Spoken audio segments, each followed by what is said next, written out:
Hello, good morning, everybody. I missed the notification. Hey, Debbie, but I'm sure that we are live. Hopefully, the notifications go out. I was actually thinking about going live just to YouTube this morning. So if you're like Debbie and Michael Haskey, you're coming in on Facebook and you're not watching my YouTube channel, then you guys will miss that show. Make sure that you're following Nay's Garden on YouTube, the main channel, so you don't miss those shows. If I stop broadcasting on Facebook, all of you people that only watch from Facebook, you will be missing my shows every day. You'll think that I'm not going live. You're just not going to know about it because you're not following me on YouTube. But I am real close to considering just broadcasting to just YouTube right now. Because of the algorithms and the way they're not, when I broadcast to multiple channels, they don't let anybody know that I'm live at all. So I'm thinking maybe if I just switch to one channel and just start broadcasting to YouTube again, you guys are going to have to, like Jinmin, you're going to have to go to YouTube and find me over there. Thank you, Jinmin. You watch me on YouTube? Okay, make sure that you have notifications turned on my main channel on YouTube for when I make that switch. If I keep getting the same, Jinmin left a digit. He's the only one that did. Okay, Jinmin, thanks. If I keep having these horrible show numbers like I've been having the last few days, I'm thinking about doing that, just going straight to YouTube. Jinmin, let's smoke, buddy. You're the only one that dropped a digit and shared, bro. You're the only one that gives a fuck about me. Thanks, bro. Appreciate ya.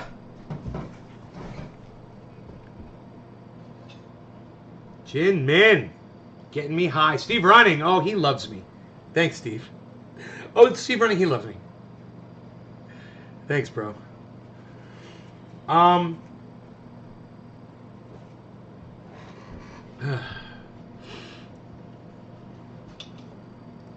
These are exciting times, people. What can I say? What can I say? These are exciting times. I'm getting my OCD properly attended to right now. A little bit of OCD kicking in right now. A little bit. A little bit.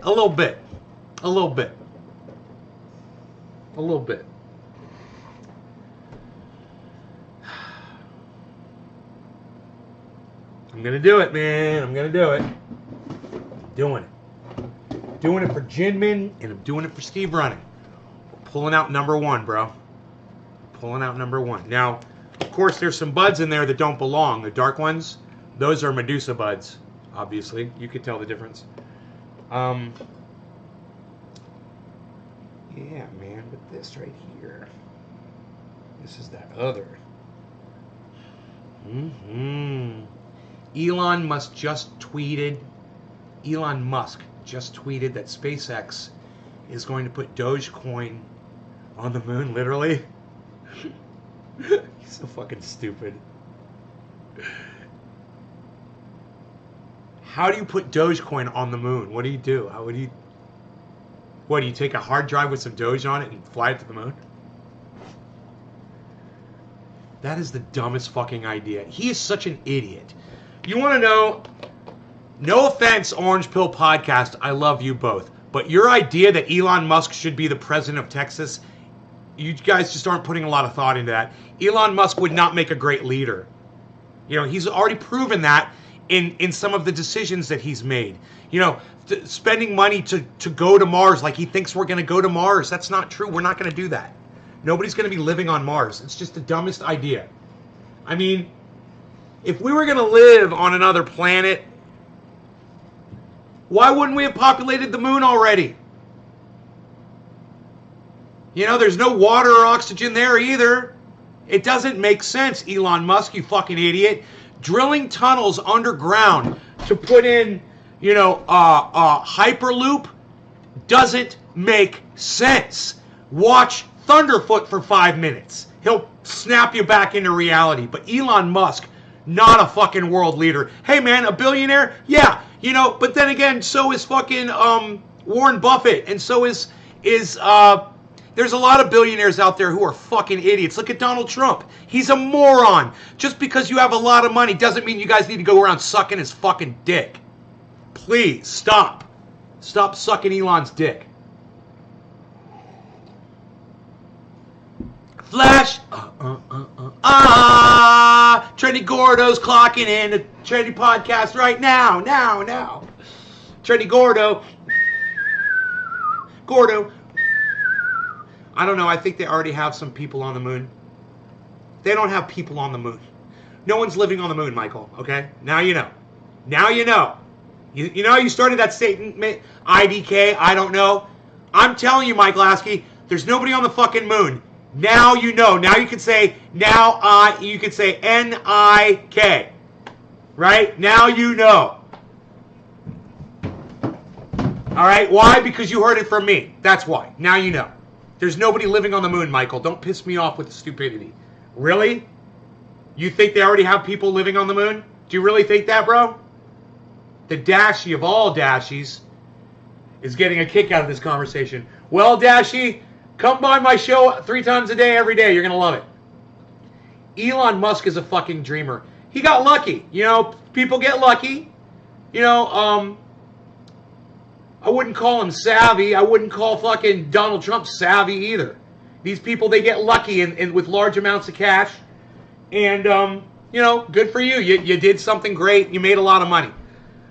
If you would continue doing smart things that made sense, that would be one of the qualities that would attribute to being a good leader.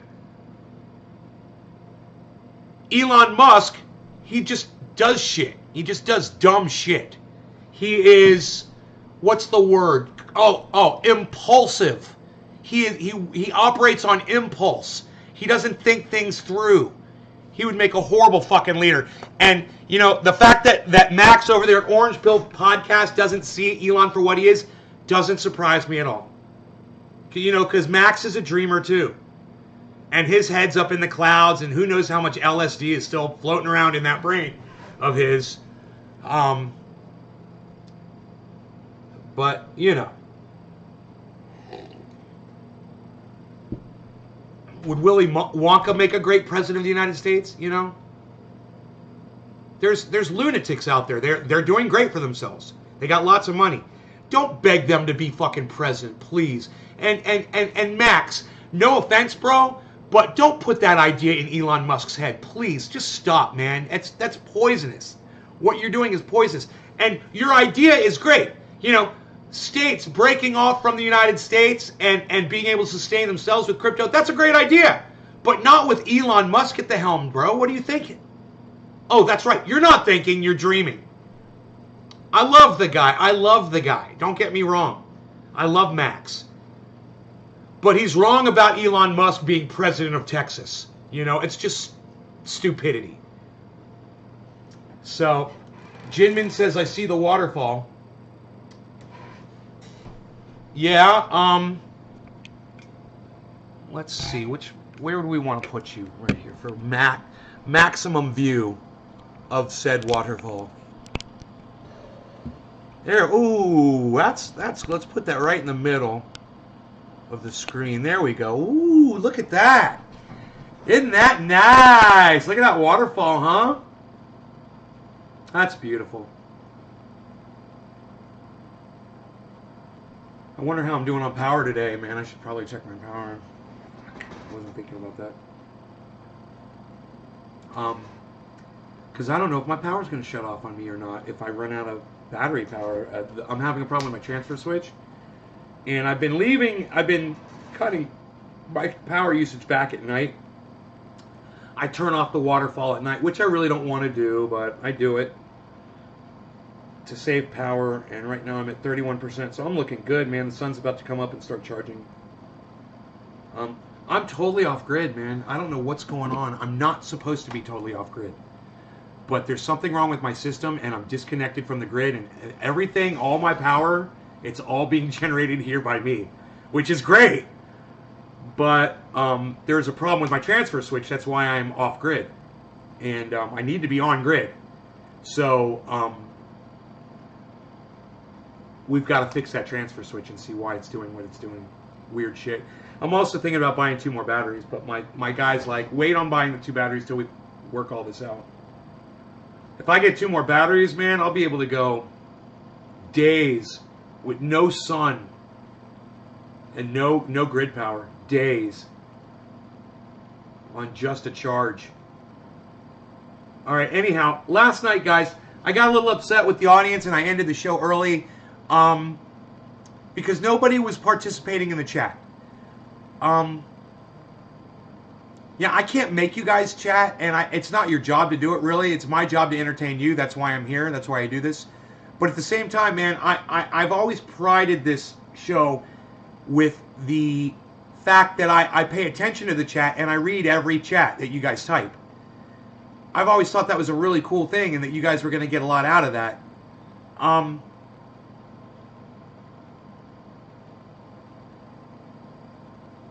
These lulls in the chat, and this, it makes me want to ignore the chat more and just do my own thing.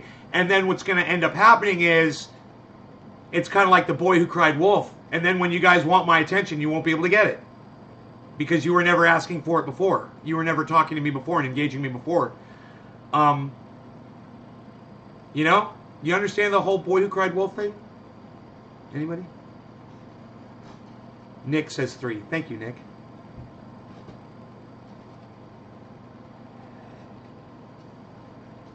Let's talk about the moon. So, can't type with the TV remote. Oh, well, that sucks. Can't chat when you're watching from TV? That's just stupid. I don't know why YouTube did that. Hey, Jose Manzo, what's up, buddy? So, Steve Running, sorry, got you on CNN and CNN. Got you and CNN trial. Don't know what you mean. Sorry. Anyway, so I tell you guys to watch TheMoon, and I mean that. You should watch TheMoon on YouTube. He's really good at technical analysis for YouTube. I mean, for Bitcoin. I was looking for a specific video of his. I never really noticed this about him until this morning. I started going through a bunch of videos, and it was like, massive warning on Bitcoin, explosive thing about Bitcoin, blah, blah, blah. Bitcoin going to ... This is an emergency. Bitcoin is going to ... Everybody needs to watch this video, blah, blah, blah, blah, blah, blah. And I'm looking through his titles, and I'm like, dude, give it a rest. Give it a rest. Give your titles a rest. You know, the whole shock value of a title completely gets lost when you do it every fucking show. Now, no offense, TheMoon. No offense, Carl. You obviously know what you're doing. You've got way more, you know, you're doing way better on YouTube than me. And who am I to tell you how to do your shit? Right? I'm just telling you how it makes me feel. And when I go through all of your videos and I see that you are the boy who cried wolf, it makes me not want to watch your videos anymore, man. Because it makes me not trust you. Because you wave your arms and you scream and you yell every fucking video. Like, watch this one. This is the one video you gotta see. If you don't watch this one, you're going to die. Your heart will stop beating if you don't watch this next video. Dude, I am so sick of that fucking YouTube hype. And you know what? He's not the only one who does that. Scotty Kilmer does it too. And they're told to do this because the YouTube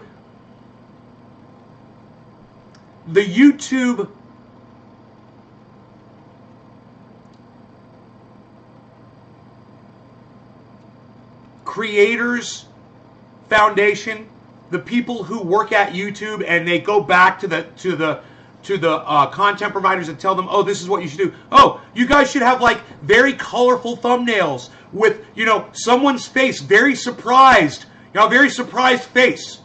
And there should be a big fat red arrow pointing to something with big white lettering and exclamation points and lots of other colorful images in the background.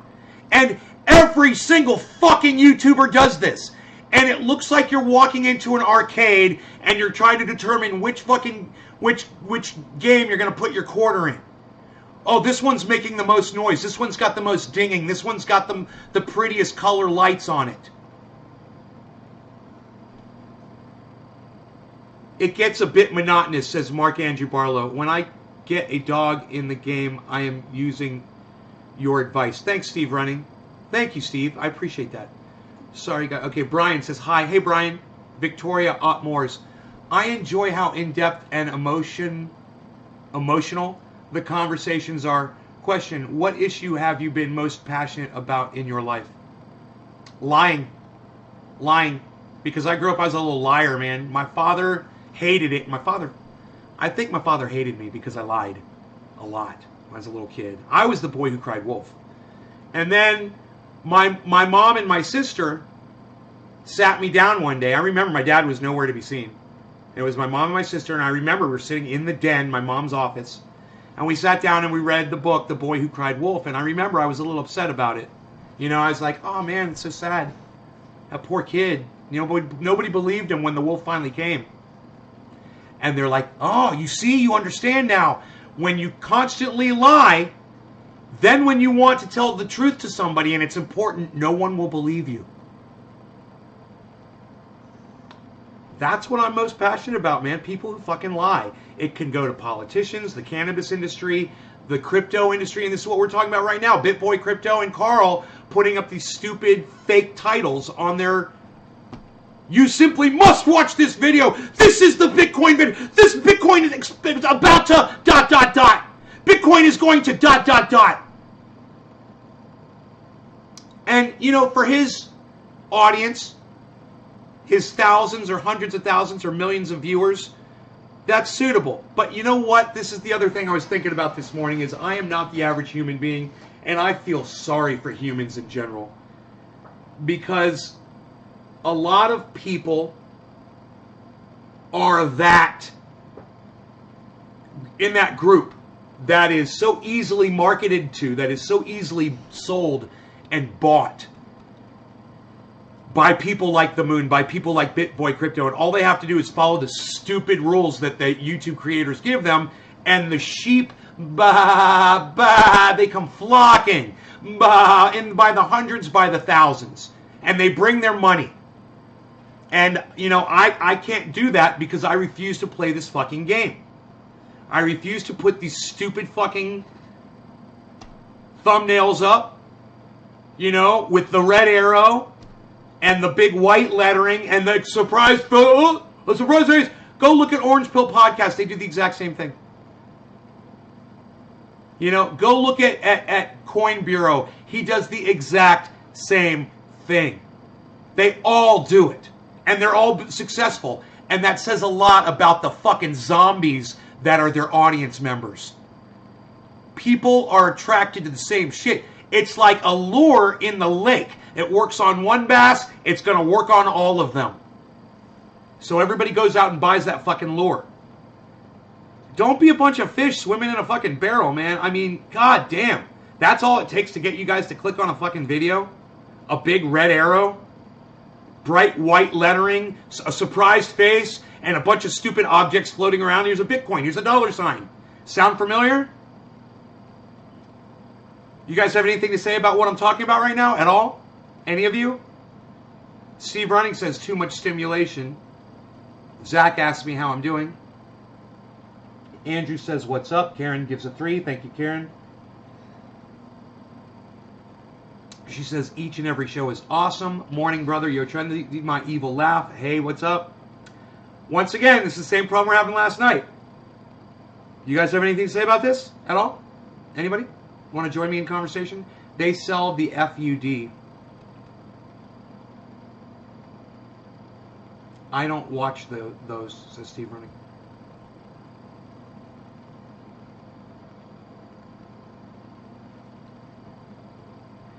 Buy the dip when everyone panics. Yeah, that's what TheMoon was talking about. He's like, I look for bull runs, I look for bear runs. He says, and when I see a bear run, he says, I love them. He says, because that's when I buy up all of my stock during a bear run.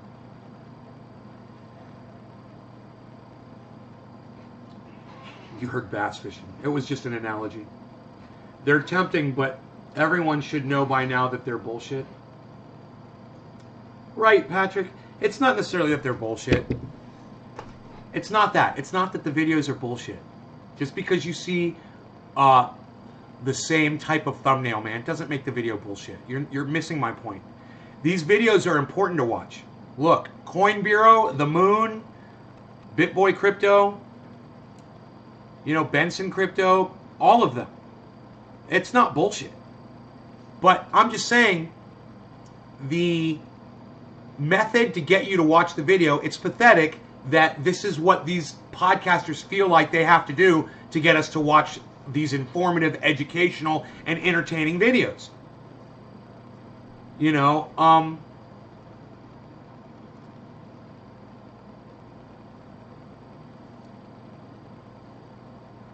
they've turned it into a shit show display, these thumbnails. And I just want to bring them up and show them to you, just so you guys can see them. It's obnoxious, it's loud, it's noisy, and it looks fucking stupid. So I'm just going to bring up the people that I follow, and I'm going to show you all of these obnoxious thumbnails and show you how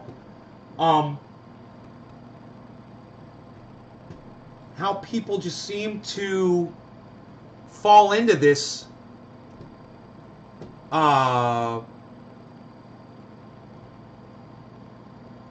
this method, because it seems to work for some people, and this is what's suggested to them. So let's just all be a bunch of fucking copycats and copy each other.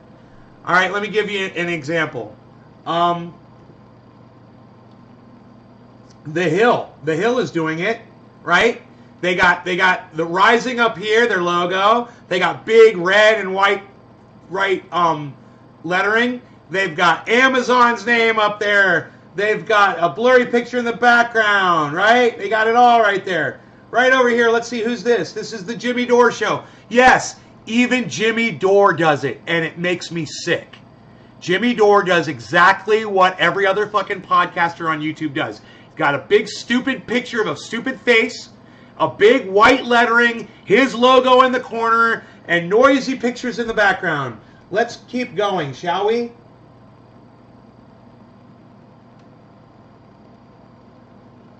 Here's one right here. Look at this one right here. Top new crypto project with a big old stupid looking dude on there and a fucking arrow going up. And, you know, the thumbnail's been created to look just like every other. Look, here's another one. Technical analysis part 2 with the Bitcoin and him looking weird with a fucking laptop and a bunch of green shit in the background. Oh, it's so attractive and enticing. You just want to click on that. Oh, look, here's another one. It's ETCGS1 or whoever. Look, it's got a guy. It says the guy in big letters. It's got an arrow pointed. Oh, there's one of our arrows pointed at a dude. That's going to make you curious. Why? Because you're a fucking YouTube sheep. Because you're a fucking idiot. Billy Ballantyne says apes respond to cartoons. Yeah, they do, right? Right? Look, even one of my favorites, Thunderfoot, does it. Busted! Big old orange and yellow lettering. Hyperloop explained in the lab with some stupid fucking drawing on it. Let's keep going. Oh, look, one of my favorites here. Look, here, one of my favorites. TheMoon. Big red arrow. His face looking all anguished and distraught. A Bitcoin in the side. Some big picture in the background. It's the exact same fucking thumbnail with a different fucking makeup. The only thing it doesn't have is the big white lettering on it, but that's okay. I'm sure you'll find one that does. And look, what I was talking about. This insane Bitcoin pattern predicts the next big trade! Exclamation point, exclamation point, exclamation point, exclamation point, exclamation point, exclamation point, dot, dot, dot, dot, dot! Oh my God, you're just so enticed to go click on that video. Look, Jimmy Dore. Bad faith actors, big white letter. Look, AOC with their big surprised face. Jimmy Dore's logo in the corner. Look, Joe Biden's stupid cup face in there too. Wow, it's just like every other fucking goddamn thumbnail I've ever looked at ever on the internet. Wow, look at this one. BitBoy Crypto, I bet. Is that who this is? Yeah, BitBoy Crypto with the... Look, just like every other fucking cuck thumbnail on there. Oh, look, here's two right here. Look, here's The Hill doing it with their big yellow and red letters. Look, here's somebody else doing it. Here's Ryan Long with his big white and red letters across the front of the page. And people looking all weird on there. Oh, wow. Look, here's another one. Wow, lots of writing on it. Wow. Look at this Orange Pill podcast with some fucking Max's face up in your face, fucking holding up an orange pill. Fucking crazy, man. Oh, it's fucking crazy. Here's one with Stacy and Max and the big white letters in the middle, and it shows them with their hands up, and it's crazy. You gotta come look. You gotta come see what that's all about. Oh, that's gonna entice you. Look, here's another one. Folded on Antitrust. It's the Hill. They got big green and yellow letters on it. Dude, you think this is bad? Look at this. Here's Orange Pill. Look, here's another Orange Pill, man. Look at this. Orange Pill. He's holding up the Orange Pill, and Stacy's in the background. They look crazy. Oh my God, look at this one. Biggest pawns ever. Oh, look at the big surprise face. Oh, he's so surprised. Oh, look, the dollar bill is behind him, and there's a Bitcoin. Oh, and look, there's the red arrow on the screen. It's got the red arrow.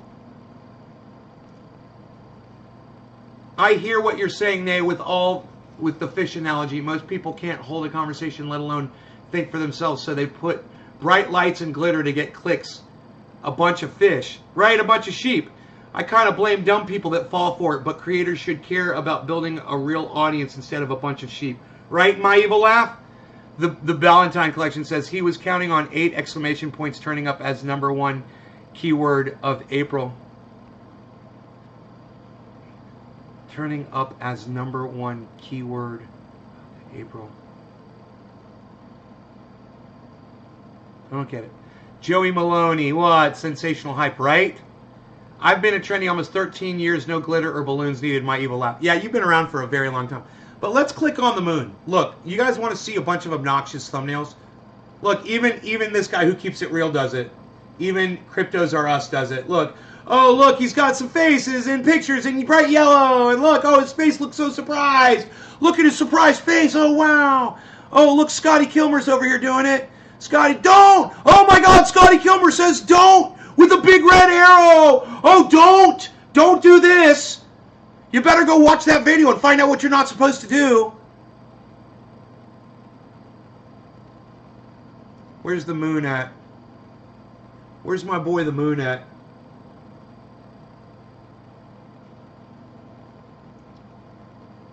With his big surprise. Okay, here, let's go to the moon. Let's go to the moon, Alice, to the moon! Let's go to the moon, and I want you to see these obnoxious fucking thumbnails. Look.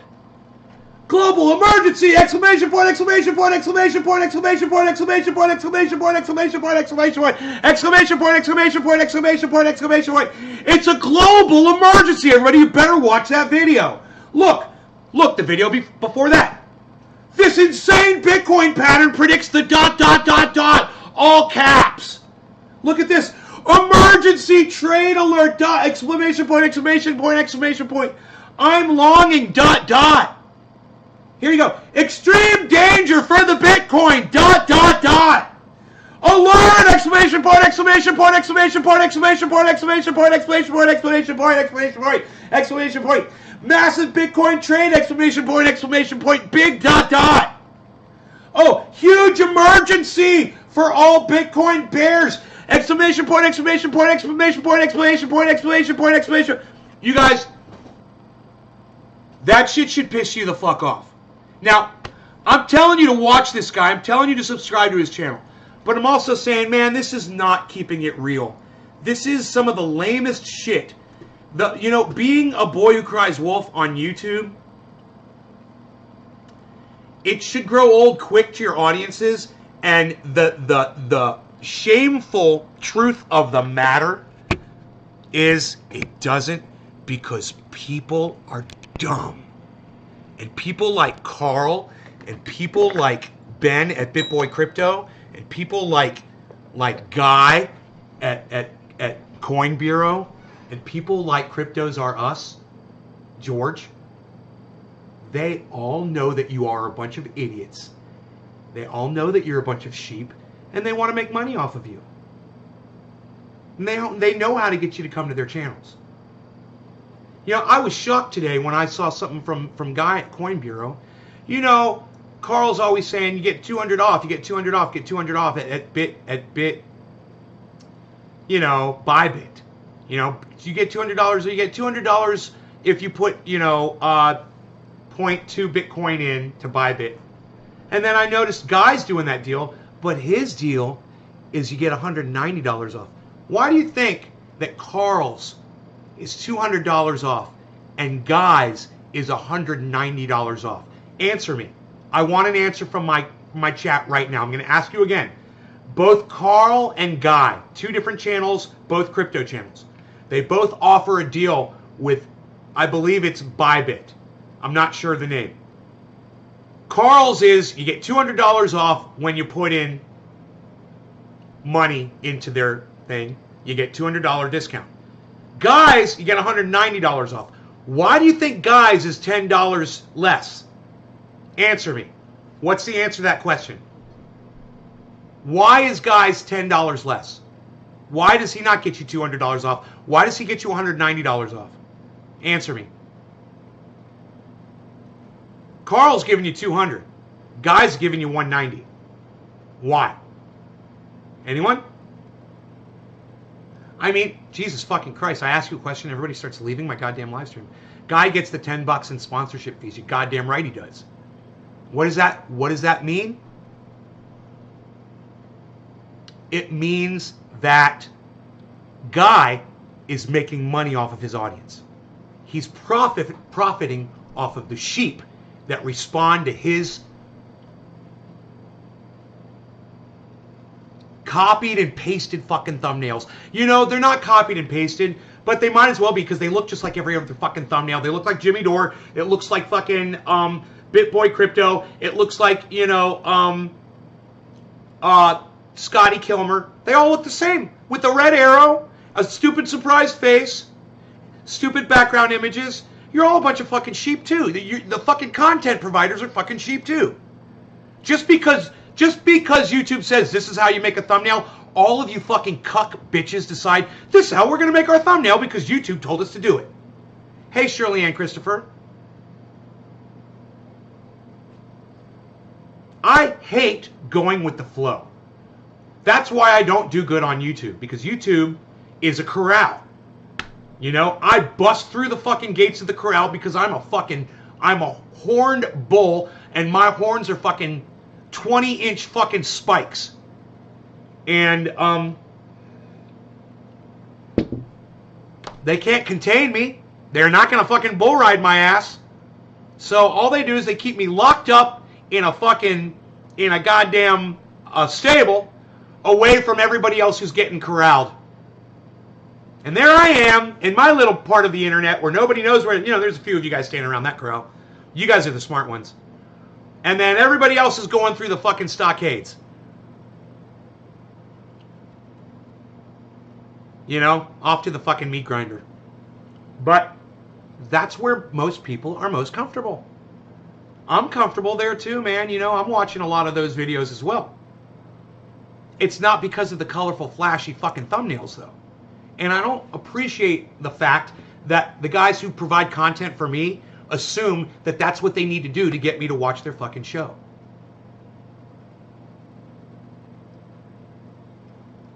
You know?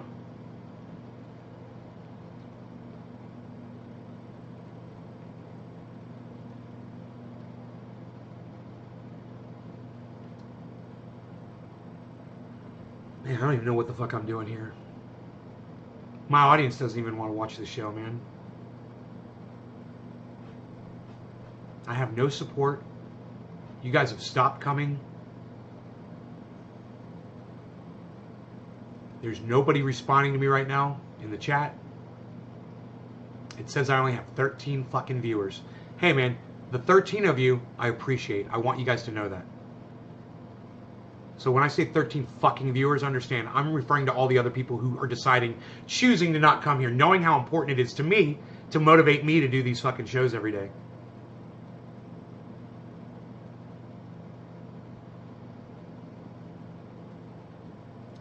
So should I just go to YouTube, man, and try that again? And just try to broadcast to YouTube and see if I can get more than 16 people on a single channel, on a single fucking show? Jesus fucking Christ, man. You know, with 16 people watching, I feel like I shouldn't even have to provide content. I'm just a babysitter. 16 viewers, I can handle 16 people. I can babysit 16 people. I'm trying to put on a fucking show, man. I was trying to put on a goddamn variety show for you guys. You know, give you something You feel the stress, Andrew? I don't want you to feel the stress. Don't feel stress. I do this on every show, bro. This is part of the show, bro. I just bitch. Uh-oh, look at the volume. Look at the volume, people. Where's my mouse at? I want you guys to see this. Can you see my, oh, here we go. Look at this volume line, guys. Volume's going down, down, down, down, down. Look at this. It's all going down, down, down. It's about to flip up. Dude, Bitcoin's about to explode, guys. Yeah. Here we go. You proud of me for seeing this? I just look up and I'm looking at that fucking volume and I'm like, dude, it's about to go up. Bitcoin's about to explode. Look at the volume going down, lower and lower and lower. Oh boy. Oh boy. This is exciting. I can feel the energy from my fingertips. That's exciting. What happened with the moon? Nothing. I want you guys to keep watching the moon. I love him. I think he's fucking amazing. I'm just saying, I'm sick of the fact that the moon, BitBoy Crypto, Jimmy Dore,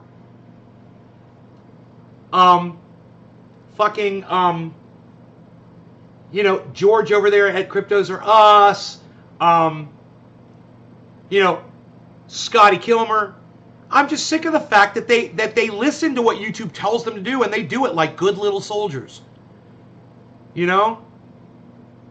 They've been corralled into this little fucking cast, this little fucking mold, and they stick to it religiously, and the sheep respond religiously.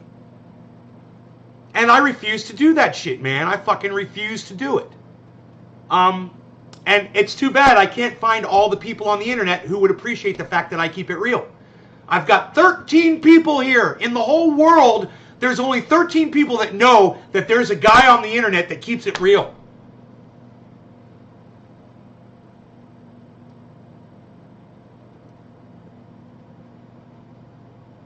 I don't know what to do, man. Except just keep doing what I'm doing. Smoking the cannabis and saying, fuck the algorithms and fuck shit lips and fuck these cartoon fucking thumbnails. March 10th article in New York Times about Mexico legalization. They use marijuana, cannabis, and pot in the first. Yeah, Joey, it's very, very common. And Joey, thank you for bringing that up, man. Now that's something I would love for someone to bring to the table. Thank you. Yes. Thank you, bro. I can't say thank you enough. Joey Malone, you brought something good to the table, bro. Yes, thank you. I can't say it enough. New York Times is doing an article about Mexico is legalizing cannabis. And in the first paragraph, Joey says they use the terms marijuana, cannabis, and pot all in the same paragraph. Why not just use the correct term every time? It's because they're indoctrinated, bro. We're indoctrinated to call it all kinds of words. We think it's cool, man. When you see an author writing stuff, a journalist writing, they use those words because they think it makes them cool, man. It's so pathetic and sad. And that's all that is. That's the only reason. That's the only reason in somebody's head that they're going to call it marijuana, pot, weed, dope, reefer. That's the only reason. Is because they know it's cannabis. They proved it by using the word, right?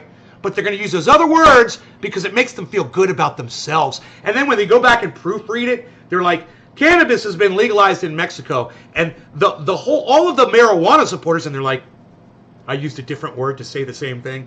And all the people that are smoking pot, and they're like, oh, they're so proud of themselves. A lot more, they get caught up in life struggles, I think. Life struggles? Hey, man, I'm here to help you through life struggles. And if you've ever been struggling through something in life and watching this show has helped you, press number 1. I don't care if you had a fucking headache. I don't care if you had a boo-boo and you used my triage oil. I don't care if you learned how to fucking clean your bong better, hold your hits in. You learned something from me. How many fucking ones can I get from every single one of the people in my... Can I get 16 ones from my 16 chatters? You know? Life struggles? If this show does not help you through your struggles in life, then I'm doing it wrong. I'm definitely doing it wrong because that's the whole reason I am fucking here. You know? And no matter how some people come in and perceive this show, they feel like they're being attacked, they feel like they're being offended or whatever. Those of you that are pressing number one, you know that that's all bullshit. And you know what this show really is. You can't send enough ones? Joey says go for it. So the show's helped a lot of you. Right? Thank you for all the ones, everybody. Thank you. Now, all of you that pressed one, you can also press share. You can press the thumbs up over there on YouTube. You can host me on your Twitches. You proved to me that you can press a button. So I know you can share it. So go ahead, share the video. Prove that you appreciate this show. Boost it. Lift it up. Lift me up.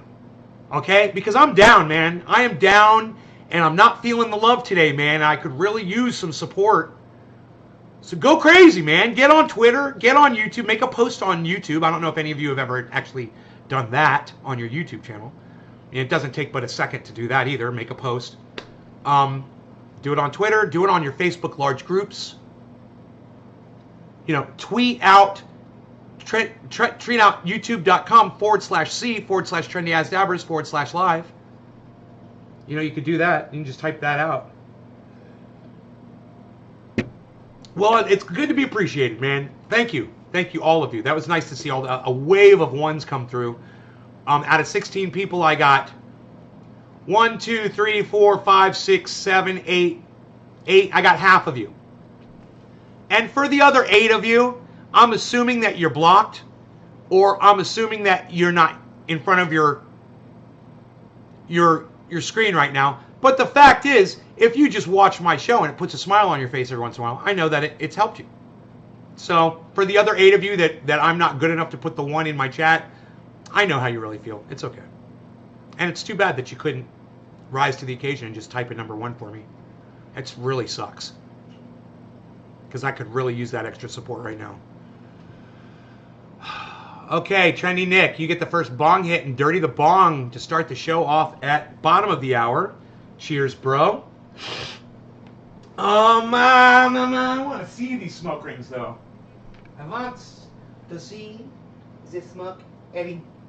I want to see the smoke ring. I want to see the smoke rings. Let's get some. Why do analysts say Bitcoin is melting down? Billy, what analyst are you listening to? I'd love to hear that. I think it's because, Billy, there's a limited supply of Bitcoin and they think it's going to run out of supply. But then another analyst says, dude, they'll just split it. They'll split the stock. They'll double it when they do that. Right? They'll double the volume when they split a stock. Okay, Google. Does splitting a stock double the volume? According to Investopedia, if the stock undergoes a 2-for-1 split before the shares are returned, it simply means that the number of shares in the market will double along with the number of shares that need to be returned. When a company splits its shares, the value of the shares also splits. So it'll cut the value in half as well. But it doesn't say volume there, but I believe it increases the volume. I believe it doubles the volume. I don't know. We'll have to ask somebody that knows. YouTube's acting up. Okay, Trovo, right on. We love Trovo. You know, I can see myself getting banned off of YouTube, getting banned off of Facebook, getting banned off of Twitter, and only being on Trovo one day. So make sure you guys are all... Michael, I don't know what you're trying to say. Bo, go.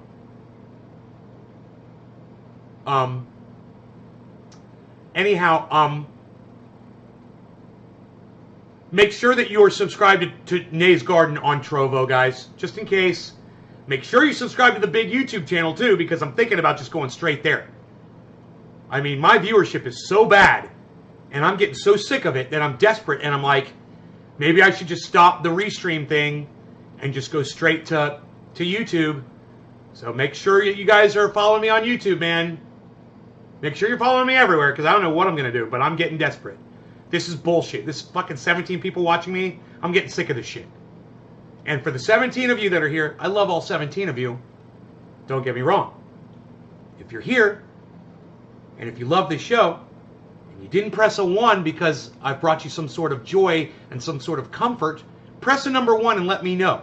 Because 8 people did it out of 16. Now there's 18 people here. There should at least be 18 number 1s in the goddamn live stream. Only 8 people press number 1. That means 8 of you feel like either you feel you were AFK or you feel like I don't bring you any joy in your lives, or I don't help you through hard times. I need to know that if I'm doing that, I need to know it. All right? I need to know that that it's working so that I am inspired to keep doing this. The one thing that has always inspired me to keep doing this, at least when I started YouTube, was the growing numbers. Always, every day, more people, more people, more people, more people, more people, man. I haven't changed a fucking thing. The only thing I've changed on this show is bringing the word cunt into the show.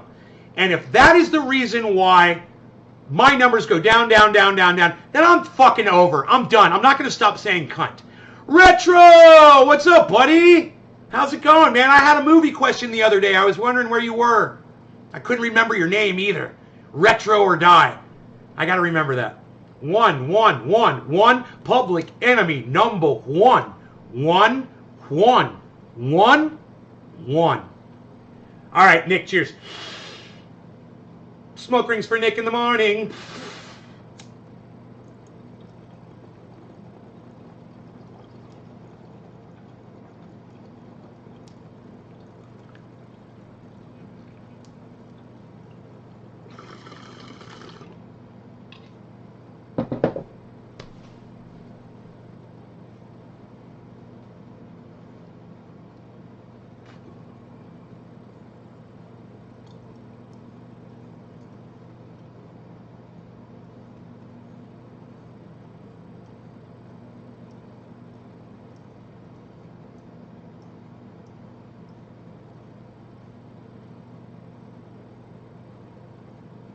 You gotta love those black background smoke rings.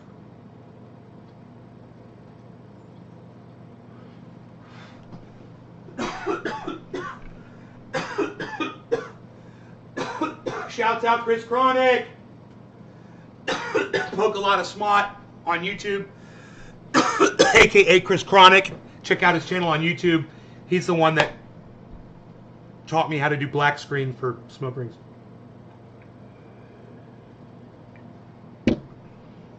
Retro or Die, there's a vampire movie that came out in the 90s, I believe. And it was one of the more avant-garde, sexier, you know, this was after, of course, Lost Boys came out.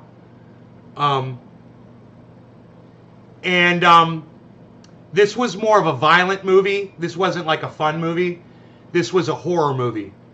Now, the lead vampire was a bald dude, wore all black, and had black eyes. I mean, his eyes were like all black. When he opened his eyes, they were just all black, you know, and they were like, there's no white, you know, super evil. No, not Interview with a Vampire. So, Forsaken, I don't know, maybe. There's a group of vampires, they moved into a village, and they were like taking over the village. Everything was getting weirder and weirder and weirder. And then they just ate everybody in the village. And there's a scene from a drone in that movie where you could see them all running around like ants. And the vampires are just going after villagers and just devour. 30 Days of Night. Dude, I think that's it. Oh my God, I think that's the fucking movie, bro. Dude, I think that's it. Let me see. 30 Days of Night. There's a line in the movie where he's about to eat this woman, and he's standing in front of her, and she goes, "Oh my God!" And he goes, "God?"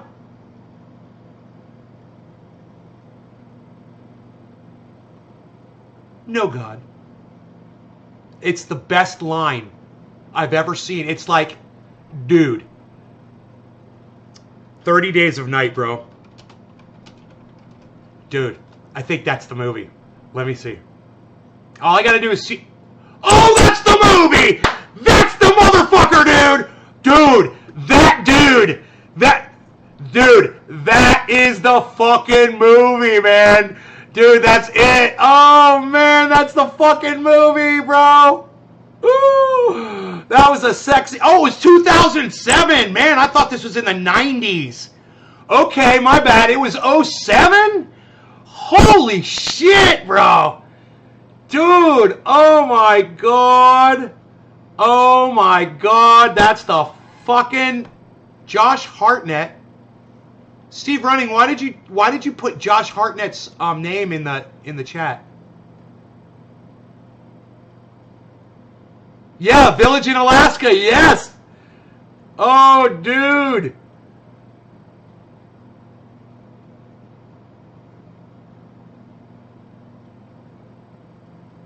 Dude. Oh, yeah, their faces were all fucked up, bro. Oh, man.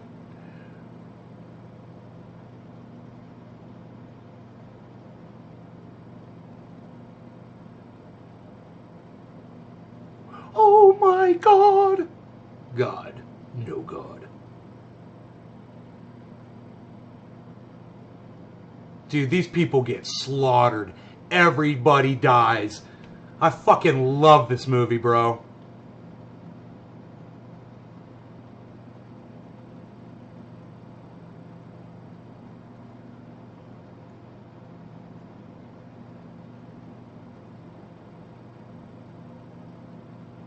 Oh.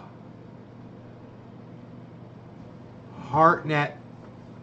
Link Silver. What?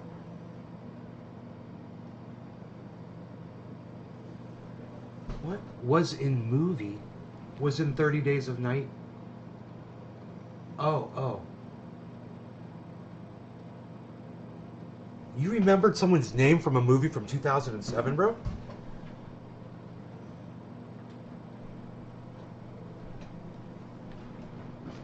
Ugh, dude, I want to watch that movie today.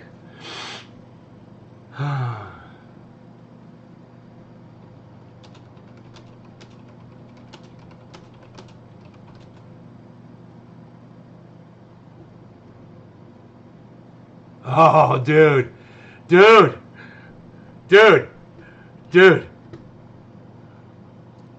This is the scene, bro. This is the fucking scene. Oh, this is the scene!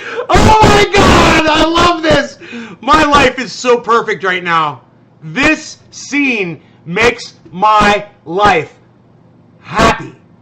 This scene right here makes my life. How much, hey, Retro and Billy, how much of this clip can I show on my podcast live, you guys think? It's like a 35-second clip.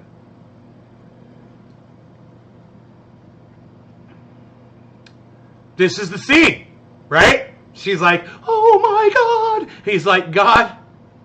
And he looks around. And he's not seeing a God. He's like, your belief doesn't seem to be helping you right now. You might be indoctrinated.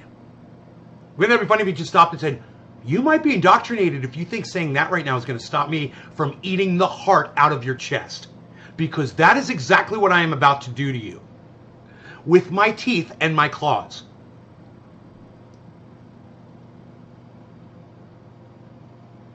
I'm literally going to devour you. I'm gonna suck the arteries out of your arms and legs. And it's gonna be so tasty.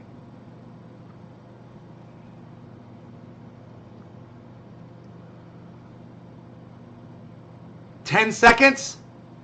All right, let's see if we can get the part of what she says in his response.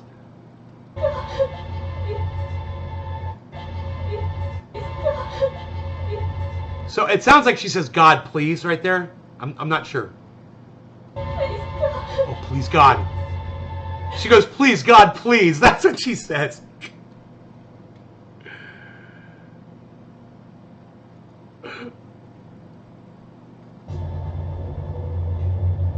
I love that slow look around.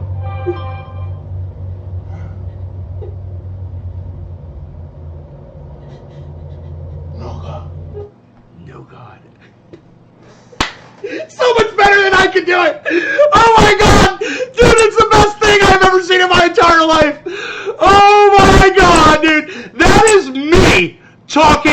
to anyone in chat who believes in God. That's me.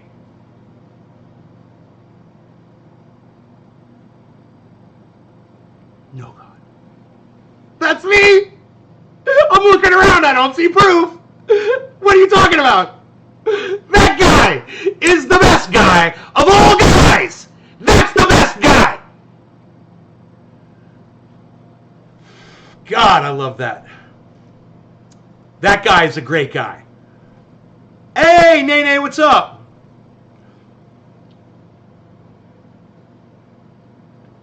Twitch, no problem. YouTube, 10 seconds. Okay. Is that the mom from Mrs. Doubtfire? I believe so. That guy, he's been in so many movies.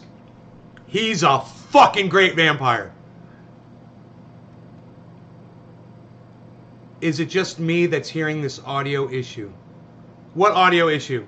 Did I... On Twitch? Oh, you're on Twitch. Cool. So I'm not really that worried about it.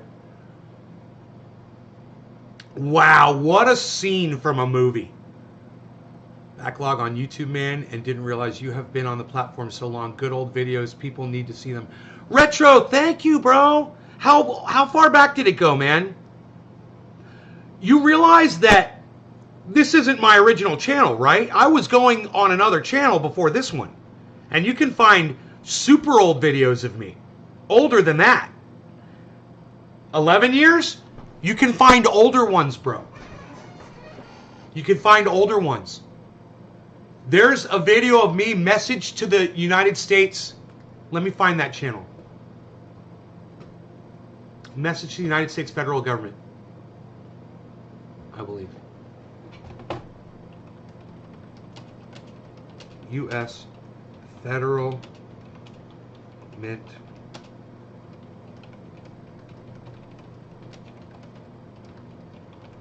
Okay, let's see what comes up.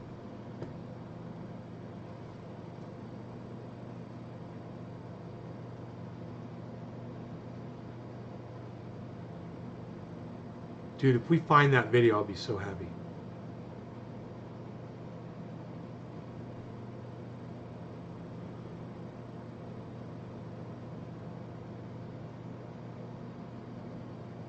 Peaceful transfer of cannabis. The other guy, special guest tonight, Nay's Garden. Fucking hey, bro. Look at that.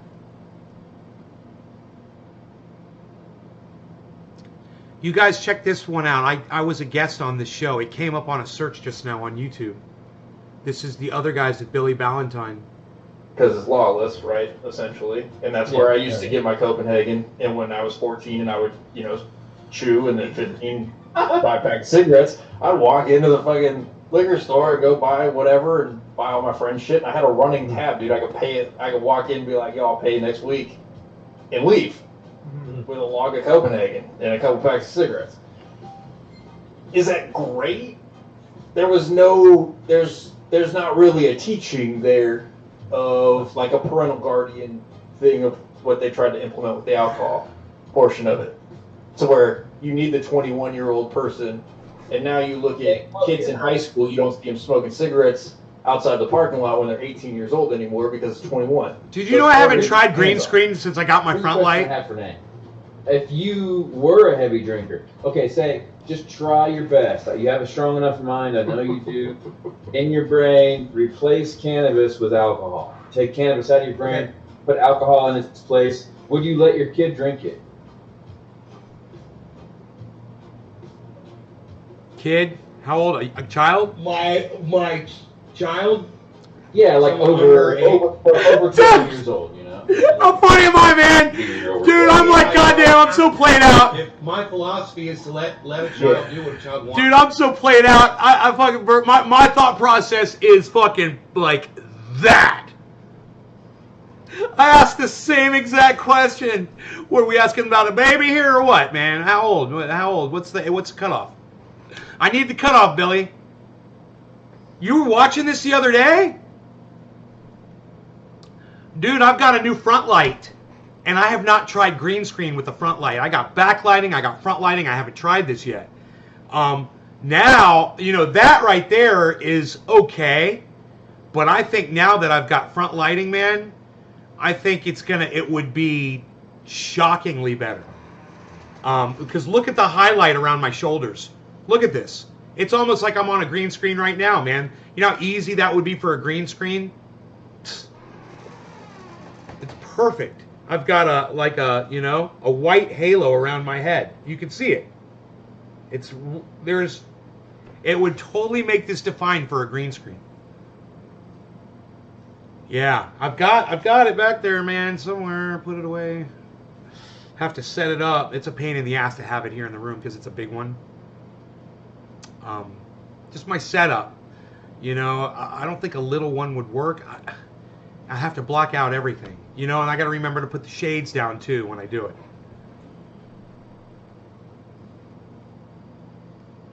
With Zoom and all that crap now, green screen is almost not needed. Bro, there's some good software, man. It'll green screen you without a green screen perfectly. But it uses up all my fucking processor. It is so stupid. I'm like, why is my processor go to 100 when I turn this fucking filter on? It uses up 100% of my fucking... Dude, it's an i7 with 16 gigs of fucking RAM. What the fuck? Why does your stupid little goddamn filter do that? Your shit's not working right. You know? There's something wrong with it. It fucking eats up all my goddamn CPU and my computer doesn't work. Oh, you'd rather see the real background? See, because my background is for my show, but when I was going to go join these guys, I didn't want to, like, you know, be showing off my guitar collection and shit. I just wanted to, be in their world. I didn't want to try to, you know, move in and take over or anything. I just wanted to experience what they got going on.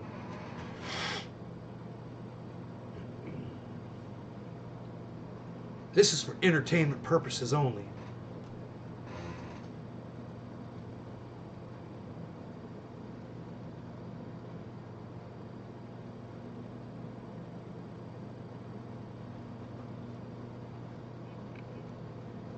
Oh, strand.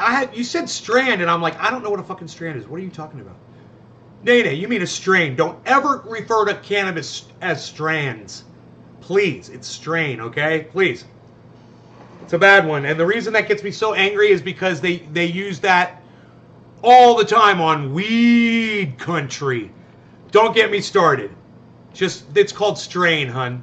Strain, or, you know, what the elites like to say now is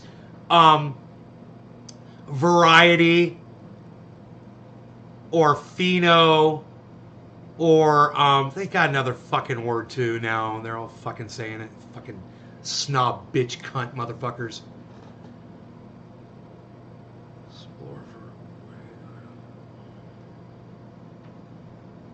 You have to get a strain for what? I have to get a strain that controls panic disorder and anxiety so I can go out into the world and explore for real. Yeah, try True Black. Too strong. True Black. Too strong. Purples. Cushes. Anything dark. Anything blueberry. You want to look for dark colored, grape colored tasting strains. Like Grape Ape. You know, anything purple. Purple Punch. Perps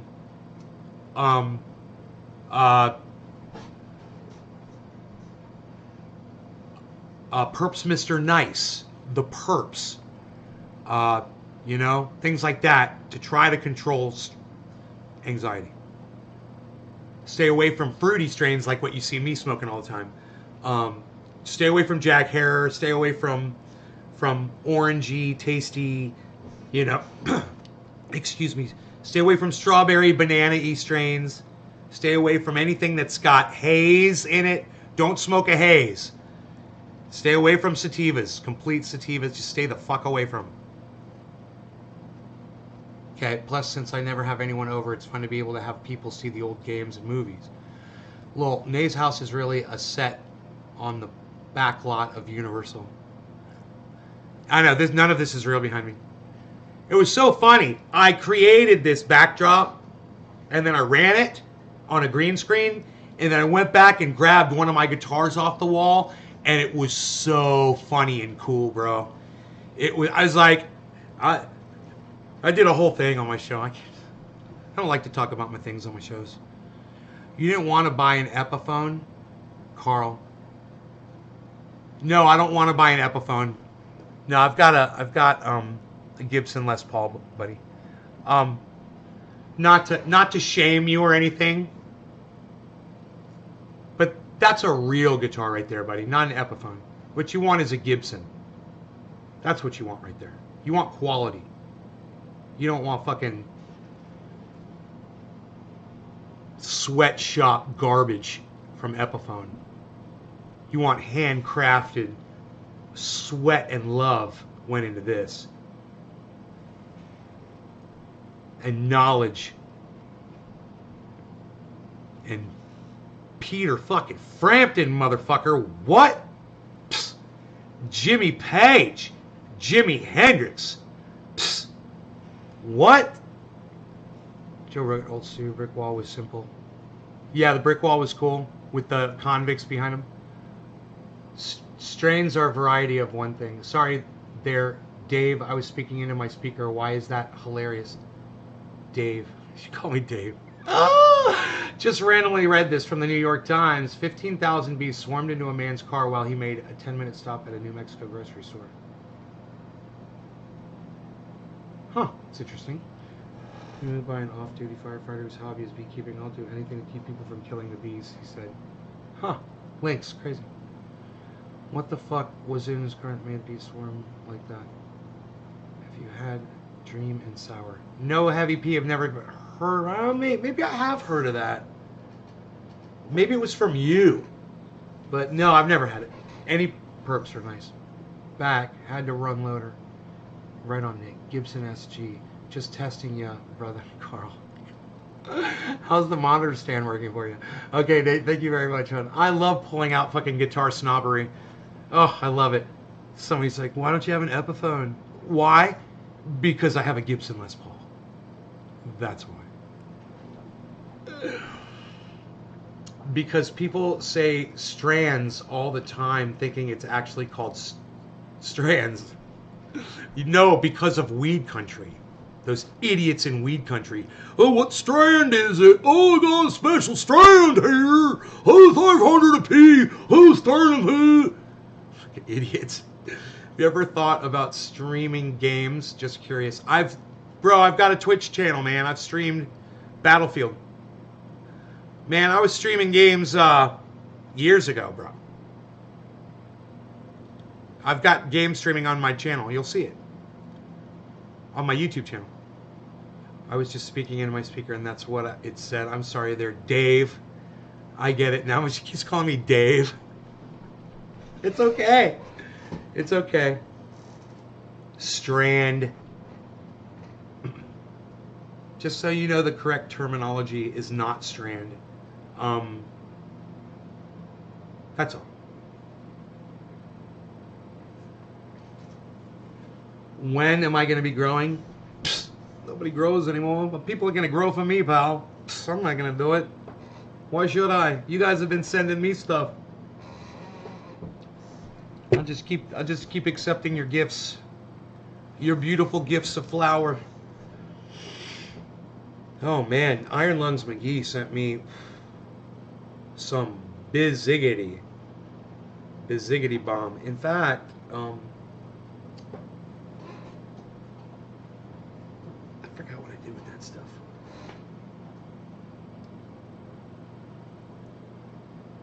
Dirty Taxi Strawberry Cough. What it says on the container. Always true from the dispensary.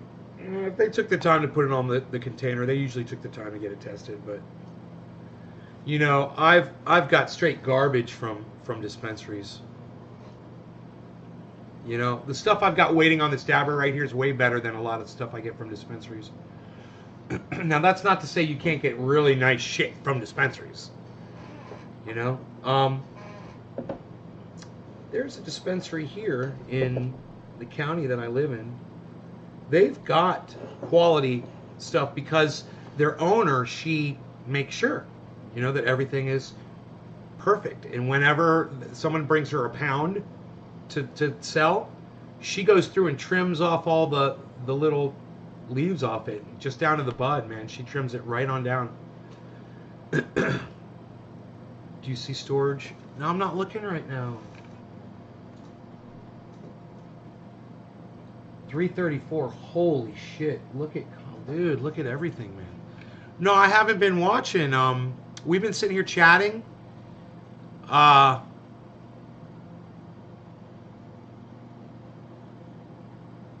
Wow, bro.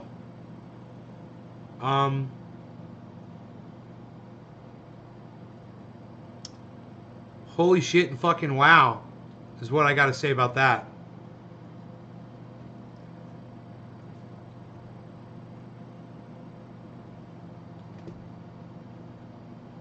Wants to do. If you tell So a that's child what not to you do got. something, But they're go out of their way to go do the opposite. hey, Yeah, that's what let we me got. We got a nation of people of that mindset because you let know me get what- in. what- Let me get in on that actually. So, how damaging is cannabis? We'll say smoking it. We'll go that way. Smoking cannabis. How damaging would it be to the human body? All right, 0. Zero. Right.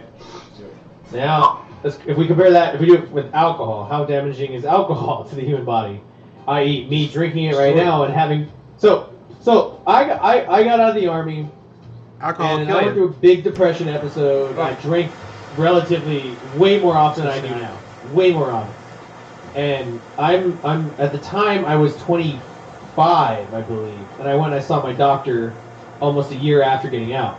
That's almost 26, and he was like checking my my test, my blood results and shit like that. He's going through it. He's like, oh good, everything's good, blood pressure good, this and that, cholesterol good, and and he goes, oh, so I can't remember exactly what it's called, but he goes, Oh, you're talking this to is kind Dave of C. high, and I'm like, Oh. what's that have to do? He's like, that has to do I with got your you, liver. Nathan. And I'm like, oh, and he's like, and this is what happens if you're if you're a heavy drink, like real bad alcoholic, kind of drunk. And I'm like, well, that I don't do. But yeah. So but he was like, I'm like, oh, and he's like, yeah. And he's like, how much do you drink? He's like, be honest with me. I won't send you to Let's do mental a health. dab. This is gonna do And I dab was like, fuck. Dude, like I can have like a 12-pack within like a day, bro. Like I'll sit there and Sure. just drink all night. Like, Nick. when I don't have my son, Next I'll just sit there digit and was just fucking Karen drink. McDonald. Karen. And like and shit like that. Dabs He's for like, you, Karen. Top of the hour. Cheers. No, I know, right? A little bit of that vortex. A little bit of that vortex. We're gonna get a little vortexy up in here. What vortex? Cheers. Jerry Gore-Tex, Jerry Gore-Tex, Jerry. Like I'm just hanging out, playing video games, drinking. It's fucking alright. Jay is gonna hate Say, Yeah, but Nate, yeah, what but is the the doctor? yeah. So the doctor straight told me. He said he's like, listen, I'm not gonna tell you to stop drinking, but anytime you decide you want to drink right now, just think half, and if you can, once every 2 weeks at most. And I'm like, Roger. So for a while, I cut down. So I'm like, all right, cool, I'm better. But that's what I'm saying is like if you go to that point where it's like, would you let your child fucking drink? Ask him like if you wanted to bring it to the same ideas, like would you let your child smoke? There's two different fucking ideas there, because at least one, smoking is gonna is gonna get you high. It's gonna mess you a little bit cool. But I mean drinking's worse than than that. I would always say it's worse than that. I'm not gonna tell my kid to smoke, but still. No, I think everybody here, I like to think that all 6 of us sitting here staring at each other are smart enough to know that both drinking and smoking anything is damaging to your body in a way. Well, let's just say cannabis is the least damaging, but it's still damaging. Come on, we're taking smoke into our body. Let's be 58.8 on Bitcoin. It just dropped. about it. But it's still the safe. Storage is 342. Let me see where my storage is at. Well, that's kind of where I was going with this. Is I feel like if you take a look at drinking versus smoking, of course, I think alcohol is definitely more damaging to the body than cannabis. But at the same time, it's about moderation. If you have a kid who's like a young kid while you're still growing that's going out every single day and just getting out, zoned out of his mind, there's going to be some sort of long-term effect, even with cannabis, on a mental side. Yes? Yeah, Yes? yeah. On from a young kid, huh? Maybe at a certain point. Maybe at a certain point in their Well, upbringing, your brain is right before the brain is developed. That's what I'm saying. I'm saying specifically as their Maybe, brain is developing and they're going. There's going to be some sort of effect if you're doing it every day, like a huge, like a huge pile, like you know what I'm saying. I'm not saying like every once in a while. I really don't see that having any type of effect, to be honest. You guys, I put $1,000 on storage several days ago, and it is now over $2,000. I've made $1,000. It went up and it went down, but now it's crawled up.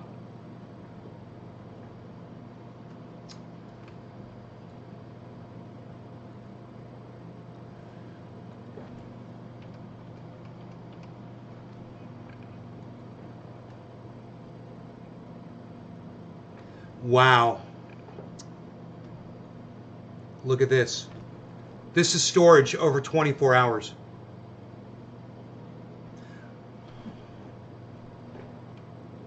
That's a nice smooth climb up. You guys think it's going to hold up?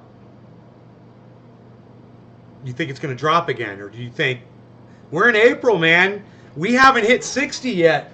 Bro, the high today is, I don't know, because, okay, I got to pull up another, or we could get rid of Binance over here. We can make this one Bitcoin. Or actually, let's put this one back on Bitcoin. Oops, GTC. Oops. USD. Kraken, Binance. Do I want to use Binance? A Coinbase. I want to do Coinbase. That's what I want to use on all of them. I want to do the Coinbase as the source. Okay, so this right here is Matic. This is Bitcoin at 58.9. Okay, and then right here, we're going to make this one storage. If we got storage in Coinbase, we do. We're going to use the Coinbase track. Now, so we've got, look at this, man. Let's see from here. What my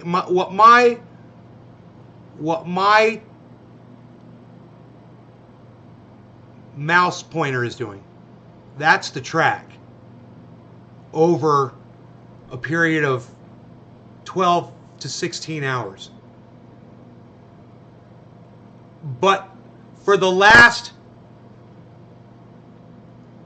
hours before that, 12, it's almost a dead straight track. There's absolutely no. So let's look at what Bitcoin did. Bitcoin did for the last 24 hours. Like straight across. Straight across. Just hovering. That's the bottom track. Look, it's going down. It's going down. The bottom track's going down actually.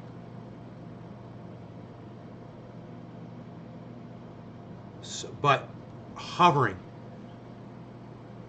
It is so important, guys, to have opposing cryptos like this. When you find one that is going up and you find one that is going down, you want about equal amounts of both of those. You know? Because if Bitcoin drops in the market and you still want to have a lot of money in your account, you would be having a lot of this one. You know, and the ones that people are keeping an eye on, the ones that the people like Guy at Coin Bureau and Ben over there at BitBoy Crypto with these huge followings, and Carl at TheMoon, and these guys have millions of people watching them and listening to them and reacting to what's going on here. Everybody's watching. Everyone's watching to see what Bitcoin do. Everyone's looking at you. Yeah.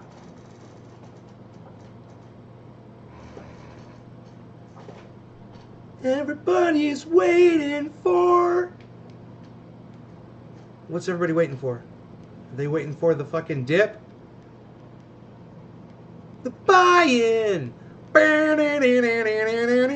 Everybody wants a new crypto, yeah. You want a piece of my coin? You better go to my loin. What? What? Oh, he runs coin. Nobody does that. Ah! Oh, he did it beautifully. You want a piece of crypto? You better jump in the show.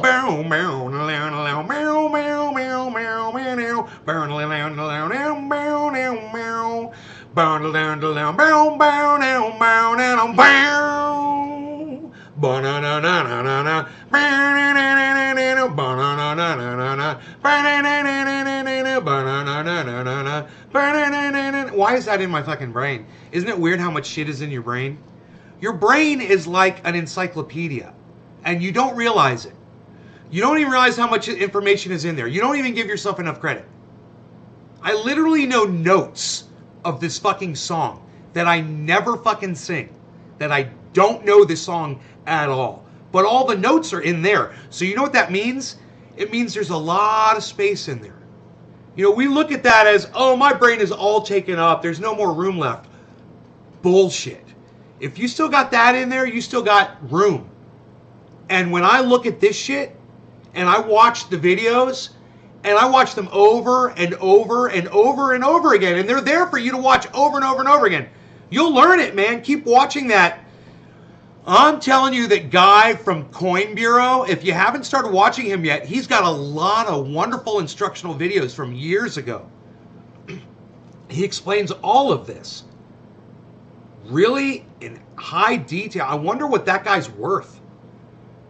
He seems like he has just destroyed the goddamn market because he has such a vast understanding. You know, Ben over there at BitBoy Crypto is doing well. He's got his 10 million invested or whatever. He's doing really well. Kudos to him. I think Guy is at a whole other level of investing. That's what I think. And I think TheMoon is too.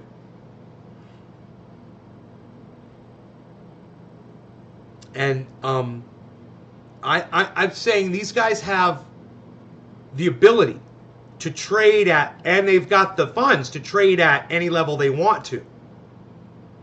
And when they know a stock's going to do something, and it's just going to be, an hour or two that they have to wait to make the trade,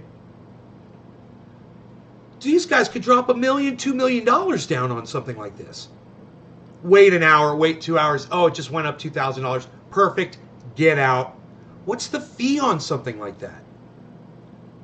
They get percentage fees, right?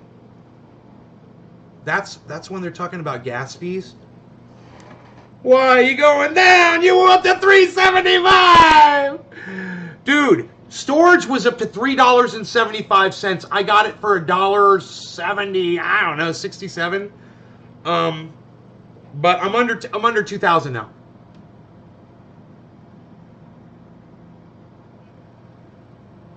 So I had doubled it when I started this conversation.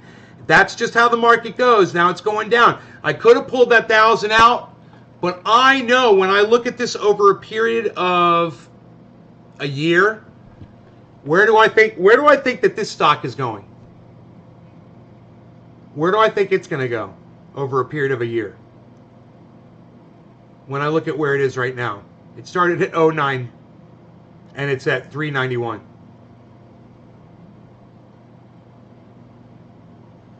Whoa. Everyone's looking at storage. Yeah. Yeah. STORJ. Get it at Coinbase. Get yours today at Coinbase. Remember, this is not financial advice. I have never taken financial lessons or have a license in giving it. Everything you hear on here is comedy, educational, and entertainment purposes only, however you wish to take it. But do not hold me responsible when you take all your money and put it into crypto and you lose everything because you didn't know what you were doing and you got nervous. You thought you found a good crypto or something, but you weren't paying attention to what I was telling you. And the value of it went down, so you pulled all your money out and you lost a bunch. You got fees for taking your money out. You got fees for putting your money in. You end up losing. Don't come crying to me. All right? I wouldn't recommend that any of you guys do anything if you're going to hold me responsible for it. You know? But I'm looking for the day where I can put 100% of my liquidity into crypto. That's what I'm looking at. I might be the first person that you've heard say this on the internet. But I'm looking at, if I get a Visa card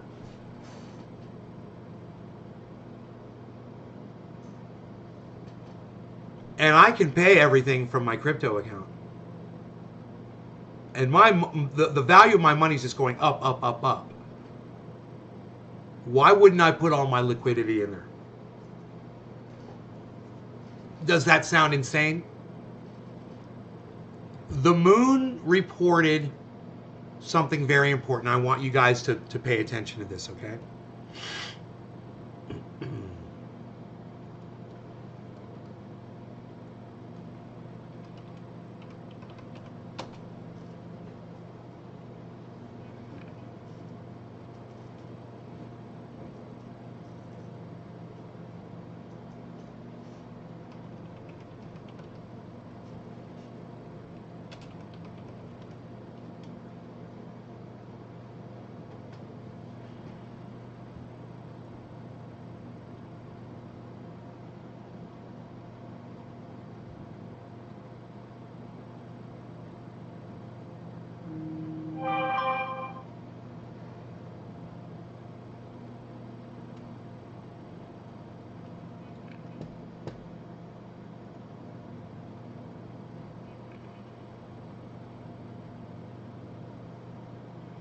In this video, we just got the biggest news that we've ever gotten from the Federal Reserve. And let me just say, like I always say,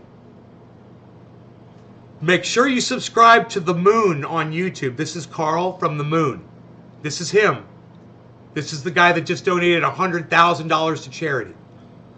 The only reason I am putting this up here is for educational purposes. I'm using this because we're literally talking about printing money and why I feel more comfortable putting all of my money into crypto right now. All my liquidity. I really feel comfortable with it. But this is from March 24th, 2020, guys. This is from a year ago. That's why I think this is important. The Federal Reserve just pledged asset purchases with no limit to support markets.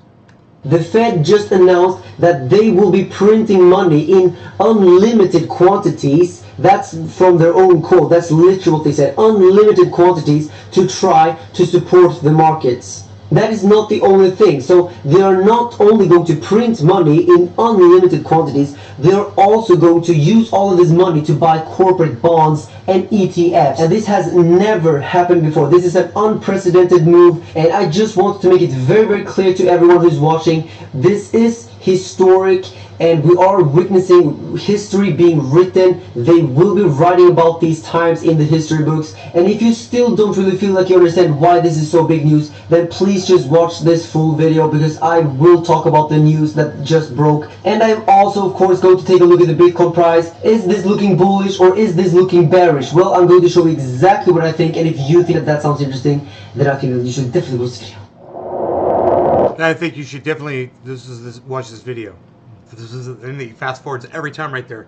All right, let's go to his now. That's what he was saying about it a year ago. Now check this out.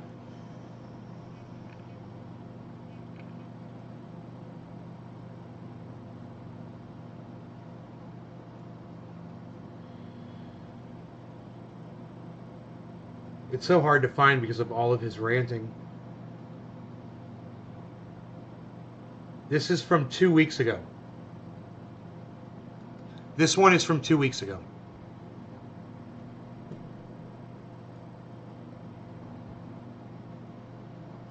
Perfect.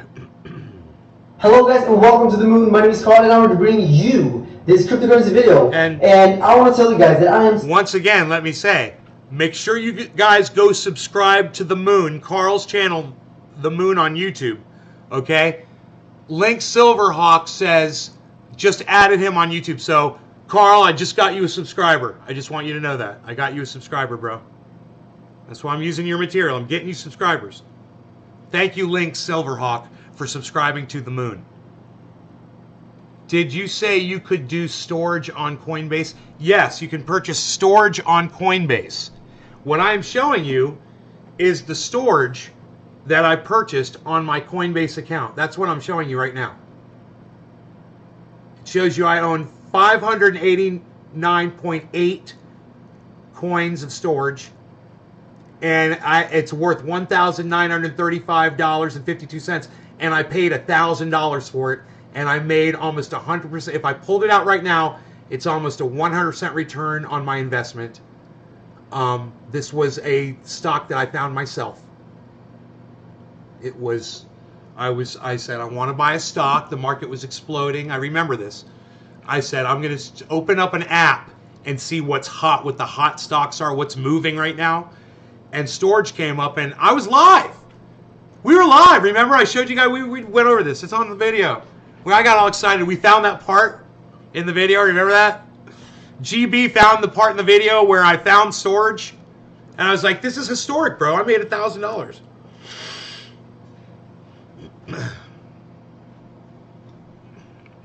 I can't believe I didn't buy more storage. But I kind of want to just demonstrate what this one is doing. But it's such an exemplary example that for me, what I should do is I should put 10K into storage if it drops again. You know, right now it's at $3.24 storage. $3.26. That's Coinbase. Did it just go up? No. 326. Yeah, 326. I'm so confused right now. So what's that? Then the red, is that where the 326, now it says 327. That is, the red is the current price. Okay, now I know. I've always wondered that. God, why didn't I notice that before? Okay, so 327, it's the red right there. This red is the current price of storage in the red. So if you ever want to know it, just look at the red. It's blood red. I don't know why it's blood red. It should be bright red, but it's blood red, and I didn't know what that meant. That is the current price. Now up top, it should go down to 326 again. No, because it went back up to 327. 327.4. So anyway, storage is at 327. If it were to drop back down to $1.67 again, I would buy $10,000 worth of it. And then this number would be multiplied times 10. So instead of me making $1,000, I'd be making $10,000. I'd have 20 grand when it went back up to this price. 330 or whatever, where, you know, it got up to 3, the high was what? It's some crazy high of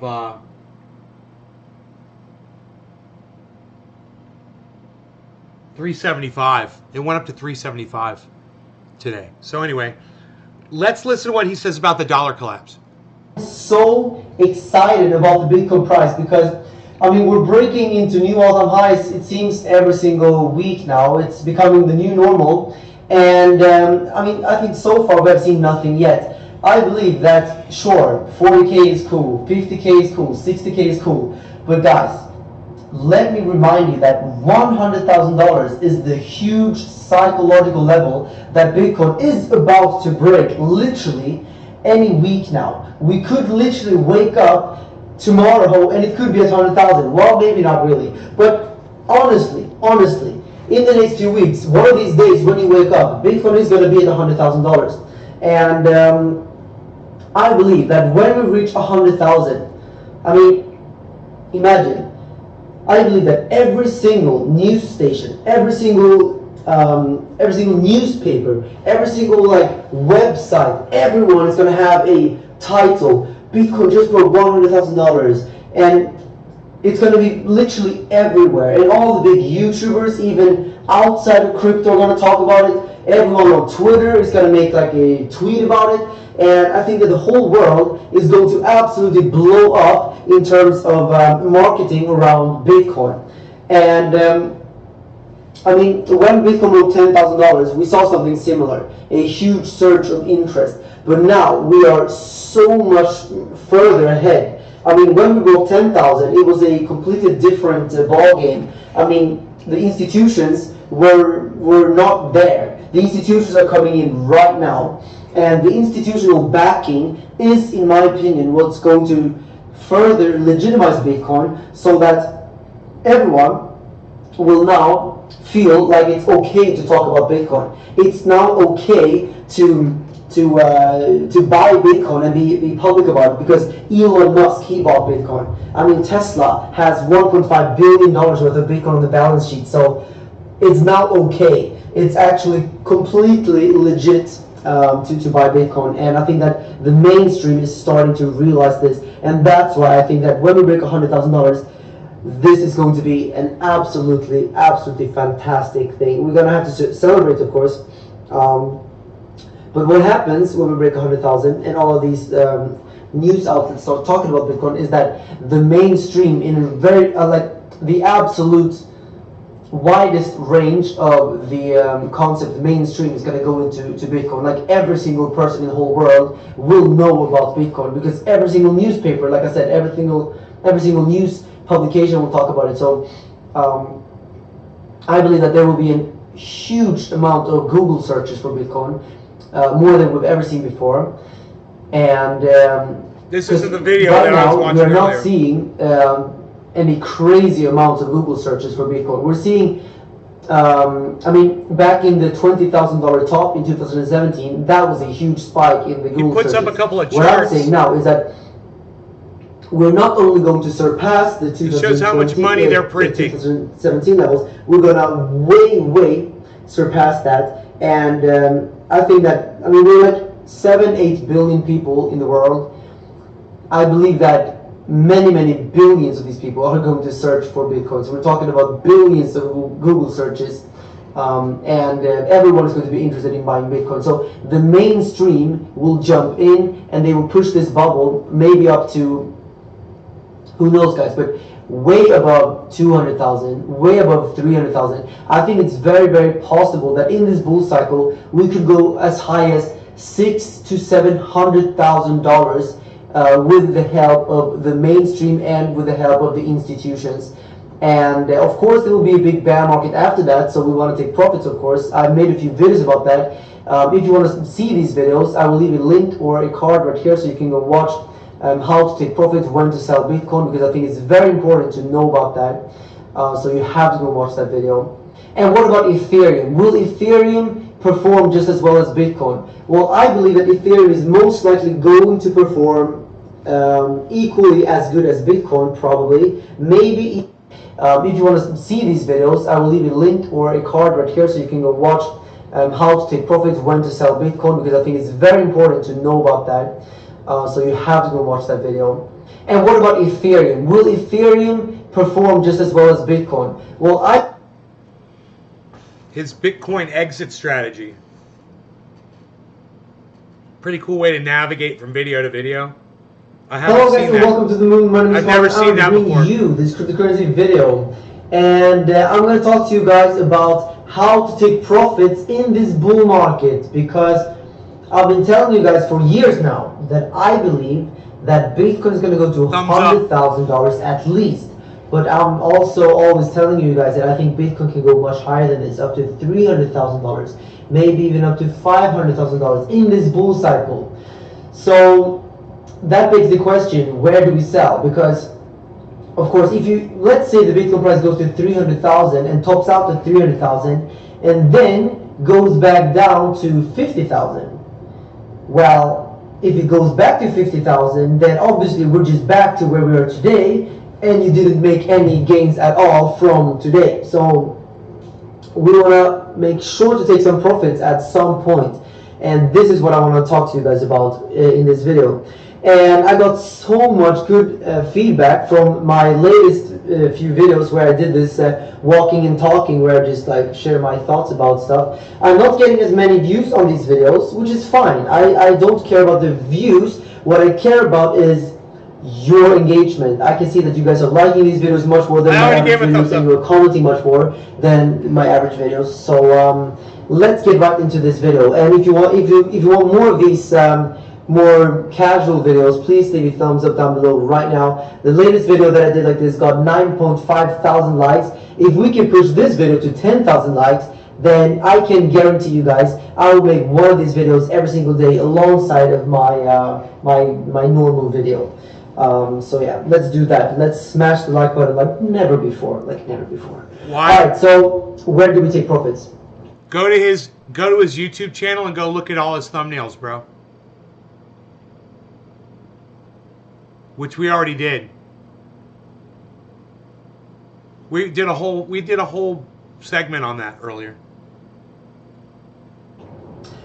Well, first of all, what is my strategy? Like, why do we take profits? We want to take profits so we can have money to buy the dip. Because, like I said, if we go to 300,000 and back to 50,000, then 50,000 will be maybe like the next bear market low, the bear market bottom, basically. Maybe it goes down to 40,000. Who knows? But when it goes down to these levels, we want to be able to buy the dip, because if you only have Bitcoin, if that's the only thing you have, then you cannot buy the dip. And we want to make sure that we can always do this. So this is my strategy. This is what I'm going to do. First of all, I didn't sell any Bitcoin so far. And what I've been saying to you guys before is that between 100,000... Dude, you've got to fucking love that! This is my exit strategy for getting out of Bitcoin. First, I haven't sold any. Me neither, bro. Actually, I've given some away as gifts. Yeah, Killer GB, did you go and look at his fucking thumbnails on his channel? Obnoxious, huh? It's, you know, it's not necessary. It's too bad he treats his audience like they're sheep, you know? Like they're gullible. Like everyone's a sucker.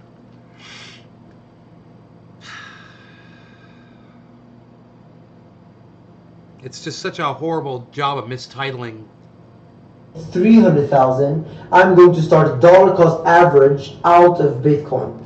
I'm not going to exit my whole position, that's for sure. I'm going to keep the vast majority of my Bitcoin for the next 10-20 years or so. And most of my Bitcoin I will never sell. I'm a hodler, and I don't care about quick gains when it comes to my long-term portfolio. But I still want to remain smart. I still want to be smart about it, and we have to kind of just realize that we can make some smart reallocations and rebalance our portfolio a little bit. And whether that's taking profits in Bitcoin or rebalancing between altcoins and Bitcoin, I think we should always try to do these things. But yeah, so what I've been thinking is that I'm going to take 10% of my Bitcoin, approximately, and I'm going to dollar cost average out of Bitcoin between $100,000 and $300,000. So what I've been thinking is that, because you can dollar cost average into Bitcoin, but you can also dollar cost average out of Bitcoin. So there's, I mean, of course, I'm not going to sell all of this in one point, because let's say we go to 250,000 and I sell this 10% there. If we then go to 500,000 next week, then I don't have anything else to sell, because I already committed to only selling 10%, right? So dollar cost averaging is smart when you go into Bitcoin, but also out of Bitcoin. So, for example, what you can do is Doge as soon as plus we reach 14. 100,000 and we start reaching towards Doge is at 6 cents. 200,000, you can start selling weekly. You can start selling maybe 0.5% per week for 20 weeks or something. Or maybe you want to sell 20%, and then you can sell maybe 1% per week for 20 weeks, or or maybe every day you can sell, let's say, $1,000 worth of Bitcoin every day for a few days. Like, you just have to pick a strategy and then stick to it. And that's the most important thing. Much more important than exactly how much you sell. The most important thing is to just picking a strategy and sticking to it, because you don't want to involve any emotions. And when you involve emotions, usually you always get wrecked. So be a machine.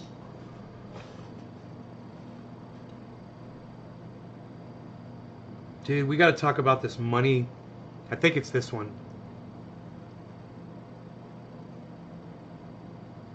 Yeah, this is it. I found it. Yeah, it's his latest upload. Here it is. Hey, Annie Fashion. I have a few charts to show you about how much money they are printing in the central banks right now, and it's going to shock you like absolutely crazy. You have to stick around for that towards the end of this video. But first, I need to talk about the fact that my video I uploaded earlier today got shadow banned by YouTube, which is obviously something that is alarming. We don't want. Can you believe that? He's shadow banned. He still gets 67,000 views. But yeah, he got shadow banned, man. Nobody got notified of his upload. And it's because he's doing nice things. You know, he's giving away money. He donated $100,000 and he's teaching people how to make a lot of money. And it's like these corporations like YouTube don't want people to get rich or something. It's crazy. That's bad. And the thing is that people didn't receive notifications. Many people told me on Twitter and on YouTube that they didn't get the notification, even though they pushed the notification bell and pressed on all down below. That's very sad. So guys, you have to go over and follow me on Twitter and on my Facebook page, because on these two platforms I always post my videos. So if you don't receive the notification, at least you can get That was what Killer GB. That's my whole point. Is that you just do it to get views. That's my whole point. You look like a fucking dumb sheep, and it makes your audience. It reduces your audience to fucking sheep, and it just looks so fucking stupid. And he's not the only one that does it. If you go back and you watch the show, you'll see we're talking about Jimmy Dore's doing it. Fucking so stupid looking. Scotty Kilmer. All my favorite fucking podcasters are doing that shit. Scotty Kilmer, Coin Bureau. You know, it sucks because it just looks so commercial. It looks so like that's what YouTube wants us to do, so we're gonna do it. You know, not keeping it real, bro. That's not keeping it real. It's like saying smash that like button. Notification there, and you can get notifications on Twitter, maybe on Facebook as well. So whenever I upload something there, you will get notified. Very important. And you can also go over to my Telegram group down below this video. I have a Telegram group. I also post my my videos there. But yeah, so please do that, guys. Very important. Yeah, I'm gonna talk about the central banks in just a minute, because I think the fact that they are printing so much money right now is absolutely, it's astronomical, and it's, you could say it's bad, because it is definitely bad. It is absolutely, central banks shouldn't print money out of nothing, because when they do, they are diluting your savings, and that's a very bad thing. However, of course, for Bitcoin, this is a good thing, because it shines a very strong light on the flaws of the monetary system. So many people are flooding to Bitcoin right now because they realize that Bitcoin is the solution. It's the antidote to the corruption of the banking system. But yes, I'm going to talk about that in a minute. But first, I just want to tell everyone, guys, please go over to Twitter, follow me there, and also like and retweet the tweet that I made about YouTube banning my video, please retweet and like it, and also tag Team YouTube so they can provide us with an answer to why they did this. All right, very, very important. All right, so I want to take a look at these charts now. First of all, this first chart you're seeing is the total assets of major central banks, and essentially in the past 1 year, ever since Corona, we've seen an absolutely huge spike in the balance sheet of the major central banks. And as you can see on this chart, it's not only the Fed, it's also the ECB, the BOJ, and the Public Bank of China. So we have the European Central Bank and the Bank of Japan. So, and you could list all of the 80 central banks in here. You can see that all of them, all central banks globally, are printing like never before. That is historical. It is historical because we've never seen this on a global level like this before. And here in this other chart, you can see the total, or the major central banks' total assets combined. And yeah, combined, you can see that definitely we've seen a massive spike. And the funny thing, or the horrible thing, and the interesting thing is that if you go back to 2008, look at this small spike we saw back in 2008, and back then that was a huge spike. Back then that was a huge thing, and it was definitely alarming because it was something that didn't happen before. But look at the spike we're seeing now. It is dwarfing the previous spike, making 2008 look like a small little speed bump in comparison to the huge mountain of printing we're seeing right now. And what I'm saying here is that bust out. This could indicate that Bitcoin can do much more than we previously thought. I want to purchase some crypto.com stock, some coins, right? And that stock is about to do something right now. I think it's about to shoot up. And right now would be the time to buy it if it's going to do that. I got to put 4,000 down on it to get this card. I want the crypto.com card. You have to invest. You got to drop 4K on the card for 180 days, then you can get your money back. You know, you got to buy those coins, or you can keep the coins. Right now, it's at 21 cents, and it's. I'm looking right here, guys. I'm looking right here at this chart. And this candlestick chart, and it is,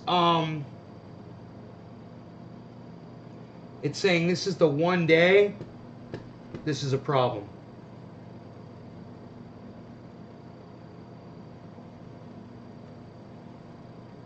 One minute, swap it over. Let's make it bigger.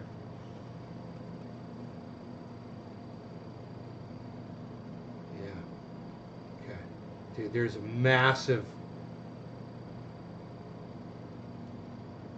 Dude, that fucking... Looking at the goddamn volume going way down, the value going way down, it's about to bust up, and I'm looking to see...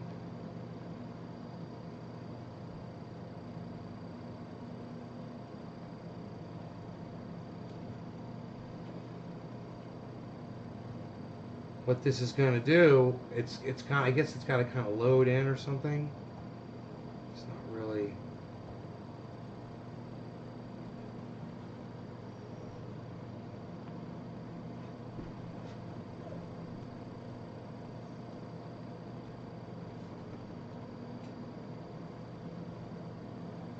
Killer GB. I'm talking about the thumbnails. It's not the rules.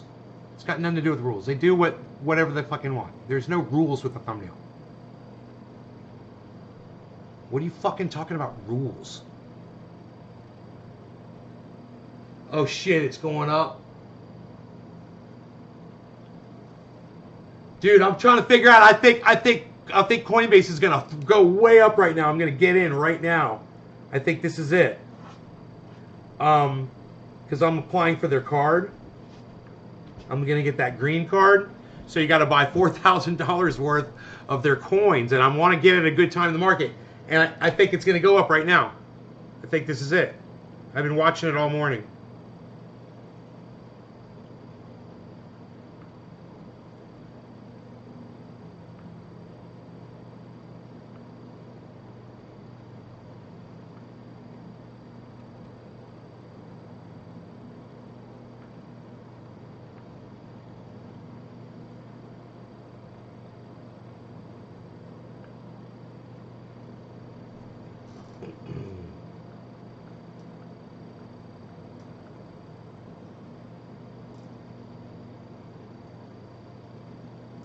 I've been watching this fucker all morning. And it doesn't go up or high too much. It's more like a kind of like a dollar type, where it just kind of stays in the same value area. But cards are going to become popular, and I think a lot of people are going to start getting in, and I think their stock's about to go pew because I want the card. You know, I want to use it on PayPal. Boom! I got my 4,000 right now. All right, here we go.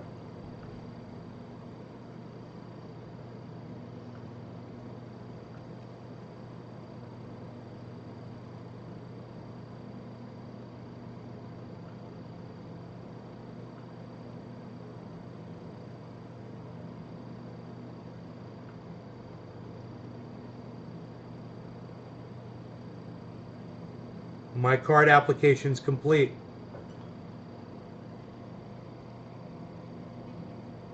Boom. So now it was at it's at 21. Where is it at? Where's this motherfucker at? Let's see how good a trader I am. Where's my price at? What am I looking at here? Here we go. I forgot what I'm looking at. What did I just get? Crypto, right? CR. Oh, where's that one? Should be low, right? CRO, here we go. Cool. 20 cents. 20 cents. Right now, right?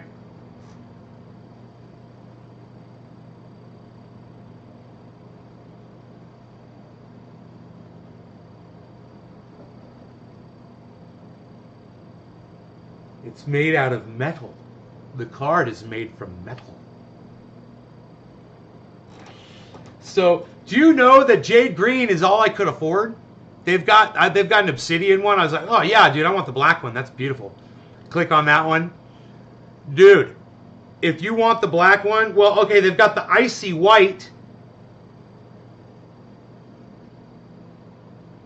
That requires that you purchase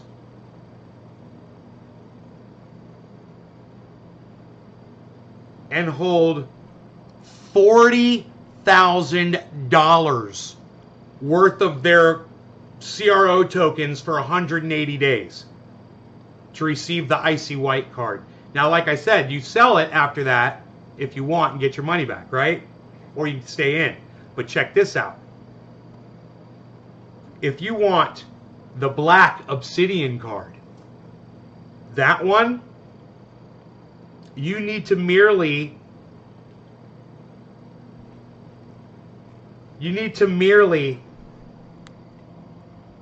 purchase and hold almost $500,000 worth of their tokens. Nope, $400,000.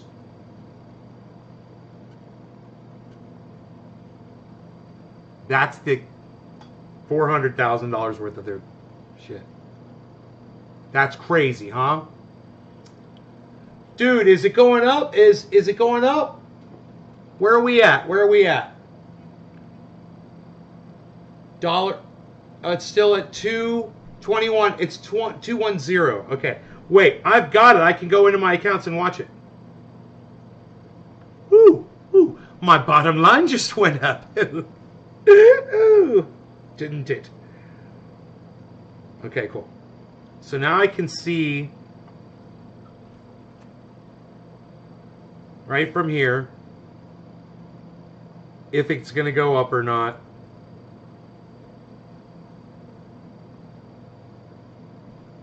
That's easy enough to remember. So I can see exactly how much my Crow coins are worth, and I can see if the value of them go up, and I can sell off anything that goes over the initial what I did, as long as I keep the 4K in there.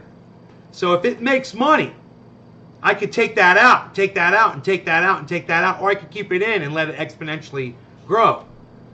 But because I'm a hodler, I am a hodler. I like to hodler. I'll do it. I've been known to. I've been known to do it.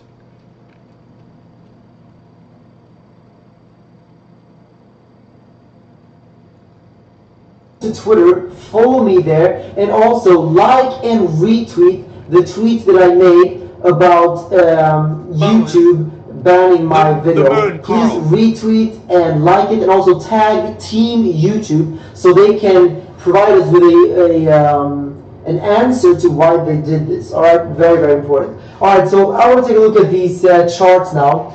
First of all, this first chart you're seeing is the total assets of major central banks. And essentially, in the past 1 year, ever since Corona, we've seen an absolutely huge spike in the balance sheet of the major central banks. And as you can see on this chart, it's not only the Fed, it's also the ECB, the BOJ, and the Public Bank of China. So we have the European Central Bank and the Bank of Japan. So, and you could list all of the 80 central banks in here. You can see that all of them, all central banks globally, are printing like never before. That is historical. It is historical because we've never seen this on a global level like this before. And here in this other chart, you can see the total, or the major central banks' total assets combined. And combined, you can see that definitely we've seen a massive spike. And the funny thing, or the horrible thing, and the interesting thing is that if you go back to 2008, look at this small spike we saw back in 2008, and back then that was a huge spike. Back then that was a huge thing, and it was definitely alarming because it was something that didn't happen before. But look at the spike we're seeing now. It is dwarfing the previous spike, making 2008 look like a small little speed bump in comparison to the huge mountain of printing we're seeing. Yo, Killer GB, what price did you buy your Bitcoin at last night? It's at 58.7 right now. It's enticing.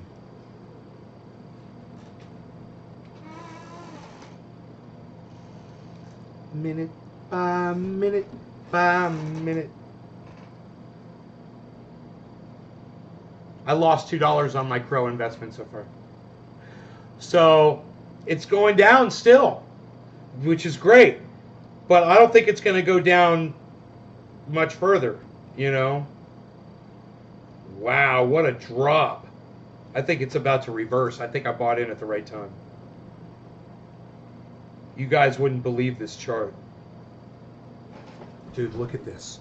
Look at that drop. That's when I bought. At the bottom of that. Look at that shit. What?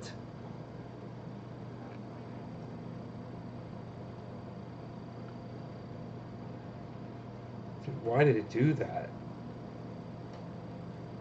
Maybe that's a whole bunch of people buying it right now? No, that would make it go up.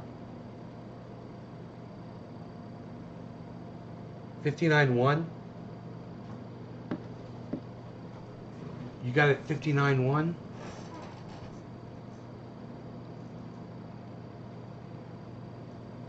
It's at 58.7 right now. That's not bad, dude, because it's anything under 60. People are going to be so thankful that they got it under anything under 60. I just wish I had. I wish I had the money to, you know, in my mind. I mean, I've got the cash. I could do it, but it's not right for me to do it. You know, it offsets what I've got liquid, and I wish it did. I wish I had enough sitting in there to where I could get another Bitcoin right now, and I totally would. I totally would get a second Bitcoin.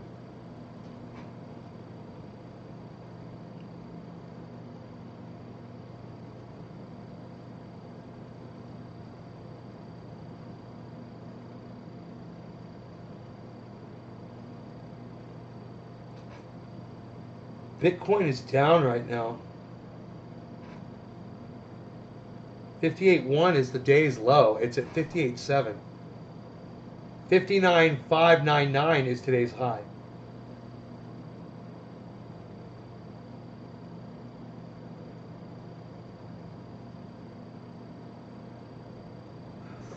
Let's expand this.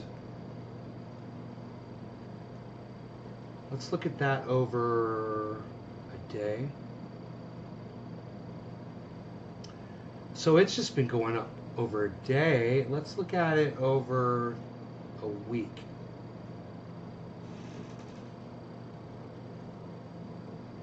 Huh. Boy, oh boy, that is interesting, huh?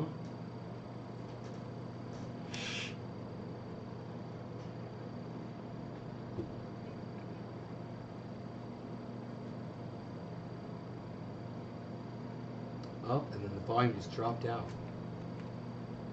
Huh.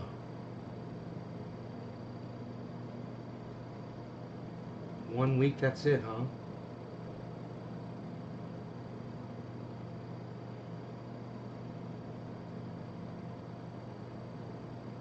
That's supposed to be a period of an hour?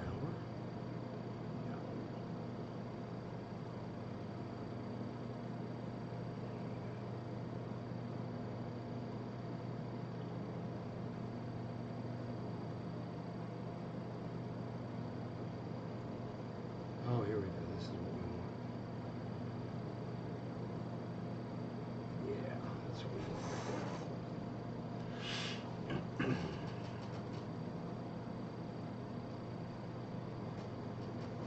One is more than 99.8% of the population has. One Bitcoin.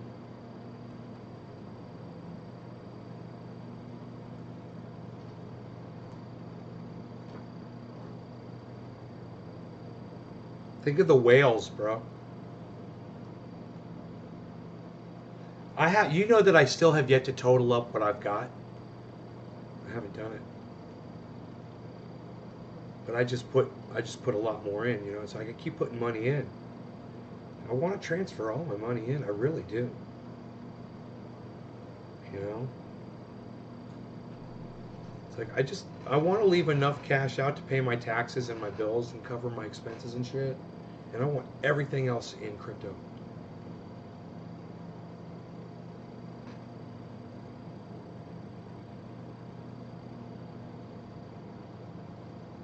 I just watch each one of these going up, up, up, up, up. You know, there's days when they're all red and your money is down a little bit in your accounts and you're like, you know, my money's not worth what it was when I put it in. But you know, this market, if you just watch it over the year, man, I mean, or over the 5 year, they say it's going to go bull, and I believe them, you know, that it's going to drop and to pull out when it does. But it's going to be hard to, man. That's why I watch these videos, exit strategies, how to get out, you know. It's like I said, if this crypto,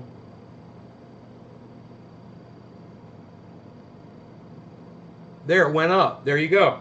So I just made money in it now. It's starting to go up on that crypto.com. So I made $10 already. So literally I could start taking that money out and just leave it right at $4,000, and as that accrues, keep taking the money out, and I could just do it from there. But that doesn't really justify all the other money that I've got sitting in there, you know. If you own 0.25%, you'll be in the 1%.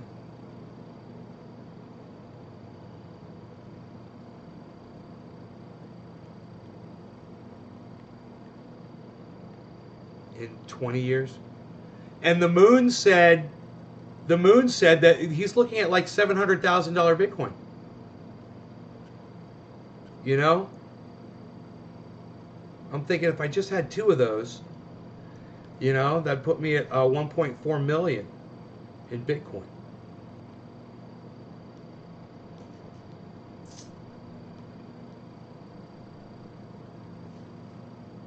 I'd love to have 2 Bitcoins just to hold, man.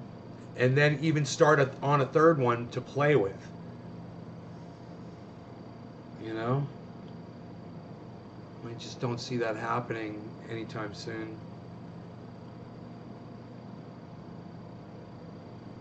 Something crazy has to happen.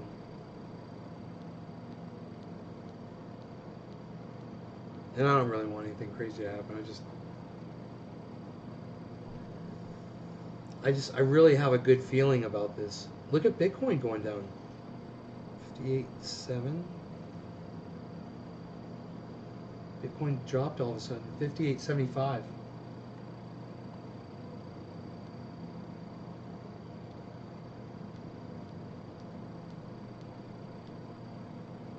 I don't know how I'm making any money when it still says 21 cents. How am I making money? I just lost $4. Oh, see, now it says 20 point. It says 2097. 2097. 0.2097.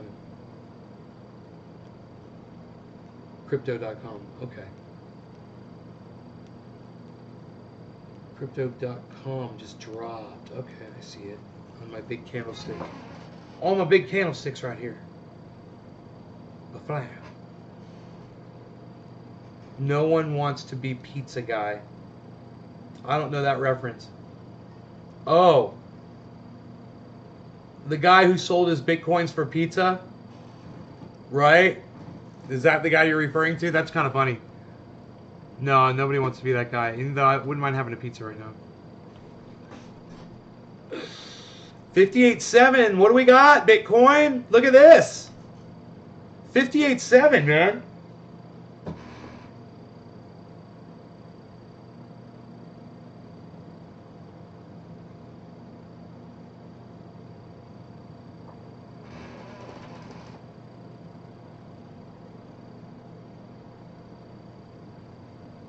$58,634.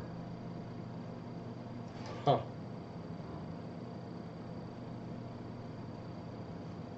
Here, look, all of a sudden, look at crypto. Now let me check my balance.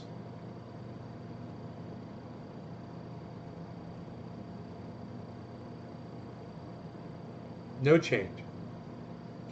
I'm seeing a change differently on here. Huh. It just shot up and this did nothing. That doesn't make sense. Oh, there it goes. It just went up $6.70.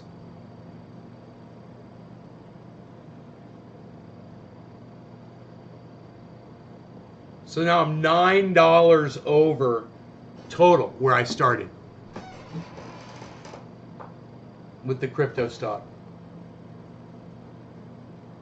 It'd be interesting to see if that goes up. I've got to, in my mind, I mean, it's easy for me to know I need to always have $4,000 in that account. So it's going to be easy for me to remember exactly where it is.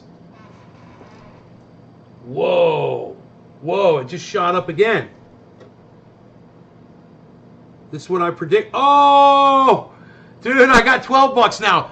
Dude, this is, look at it going up. Guys, look at this right here. Look at this.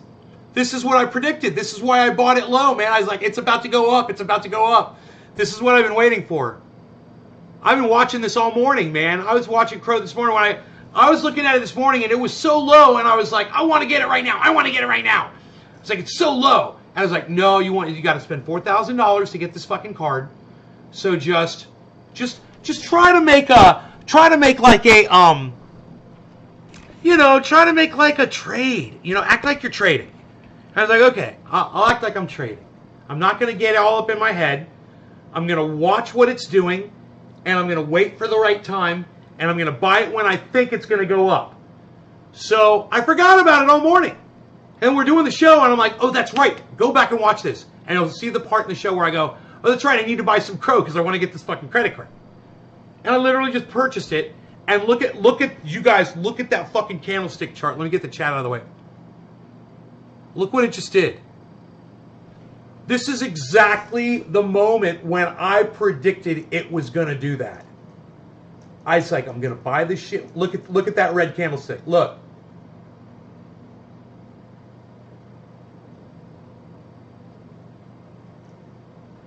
Boom. Dude, it's at 21.14 now. Crow is at 21.14. You know, Cardano doesn't do anything. Let's get this rid of. Let's get this out of here and put Crow up here. And let's do the Bittrex one. That's fine.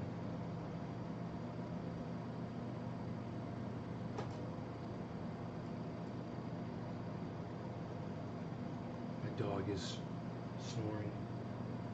Okay, so 2109. It just went down a little bit. Okay, 2108. It's dropping. It's going down. It's going way down. I thought it was going to explode right now. That's why I put it all big screen and shit. I'm like, this is it. This is my time. This is going to climb. This one's going to blow. Because I looked at the long term, the volume compared to the value, and in my mind it was doing exactly what I learned from watching Coin Bureau, that it's going to go up, because it was just at that point, man, where you're at like an angle, a triangle, and it gets smaller and smaller and smaller, and it's either going to go up or down. But because the volume was going down, down, down, down, down, down, it meant that it was going to go up. And if the volume was going up, up, up, like it just did, that means it's going to go down. You see how the volume just went? You see how the volume just went up? Here, let me get over there. Here we go. Look right here. See how the volume went up really high? That's not good. With the volume going up and the value going down, it could mean that we could get a drop in price right now. That's what those candlesticks are saying. But if you look after that, there's 3 going down. And that's a reduction in volume. And that, in relation to a value going down, means that it's going to go up. So right now, that price, it's going to drop a little bit, and boom, it should go right up. That's what that's what those green, red, and then little green, and then little red, that is a downward slope of volume. To me, that says that this drop in value is going to lead to a climb in value. Right now. It's going to go green. It's going to go up. That's just on the minutes. Going by just minutes.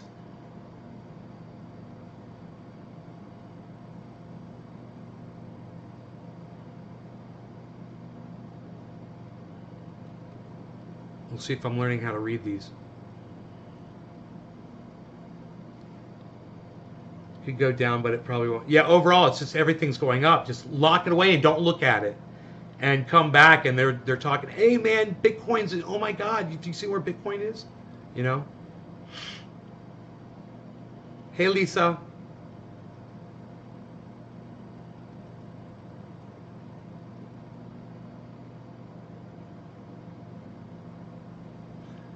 That right there, I have a feeling it's going to go up right now.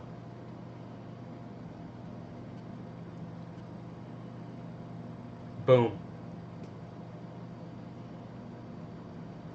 Let's see if the next one goes green. Huh.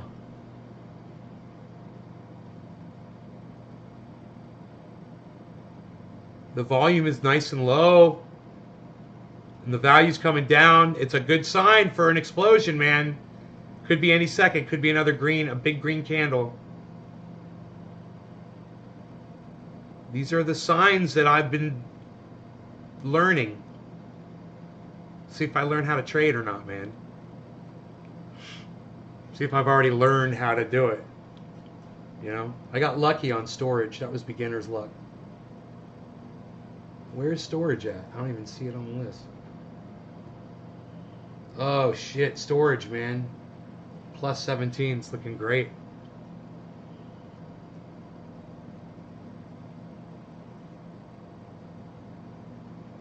There it goes.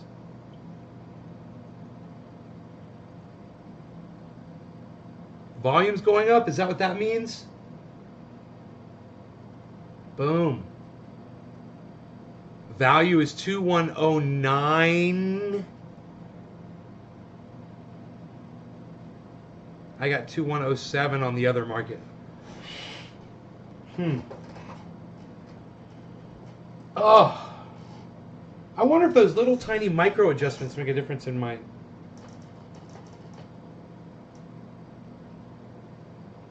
lost $2. So it's down $2 from where I started.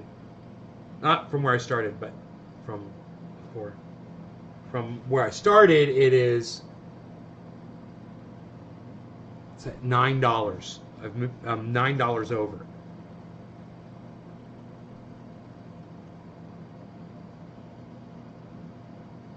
I'm gonna be watching Pro today, bro. This is gonna be fun.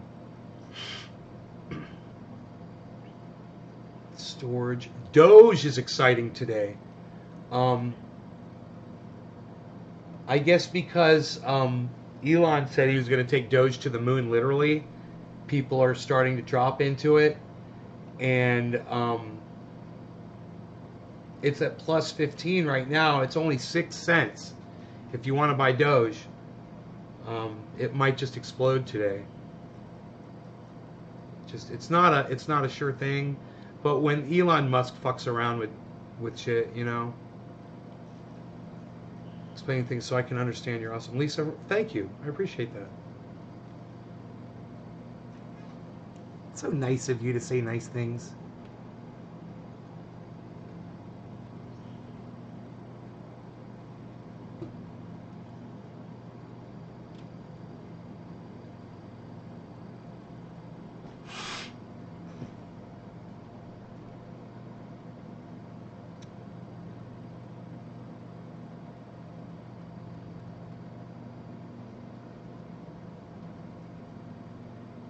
$58.7. We're hovering. Bitcoin is at $58.7, and it doesn't seem to be going anywhere.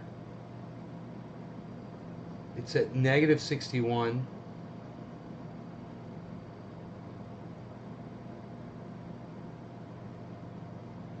In the red. Interesting.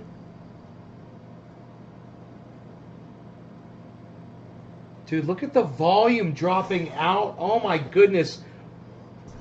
I think this is about to explode up. Look at the volume. It's almost non-existent.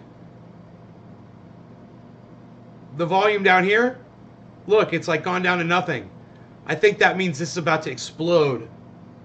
Even though,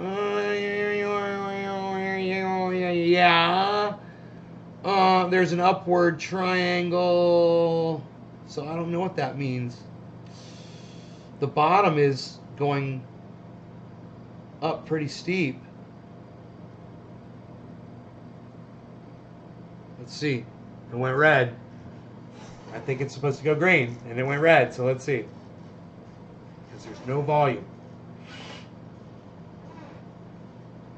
Red. Value's going down. Come on, reverse, baby. Don't you want to reverse?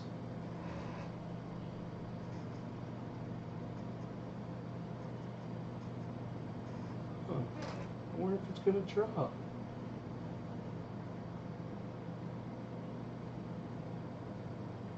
I don't know what it's going to do. It went up, then it came down.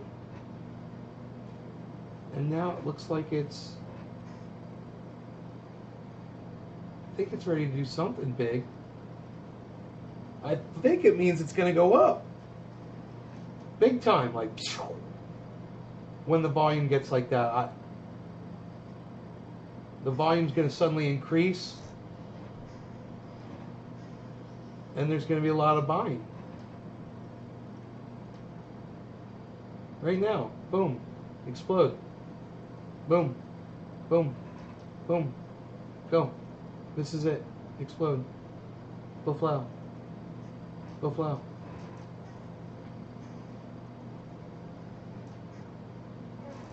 He heard me say the word go, the dog. He's like, are we doing something? No, we're not. We're chilling. Isn't it great? Dude, I spilled a whole goddamn trailer full of rocks yesterday. I picked up all of these boulders. I was going to make and continue this border wall. I went around the property and the dog was barking at me the whole time. I didn't want him to hurt his ear. It's getting really frustrating. Oh, here we go. It's getting really frustrating. And the back of the trailer door open and all the boulders spilled out down on a mountain. I could have killed people, man. You know, these boulders could have rolled down and killed people, literally. But luckily there's no one down there, and they didn't roll.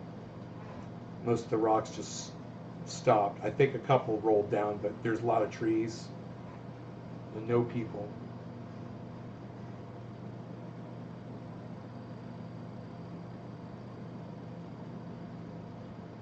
But it's hard for me to get stuff done. Even if Dog has his big his Mardi Gras headdress on, he still goes out there and attacks branches and shit. And you just don't want him putting stress on that ear, just barking and moving his head, you know? And I want to get shit done so bad right now. It's just, ugh. I want to be outside working. I could feel it though. I'm going to be hurting my back and my arms, my elbows, everything, man.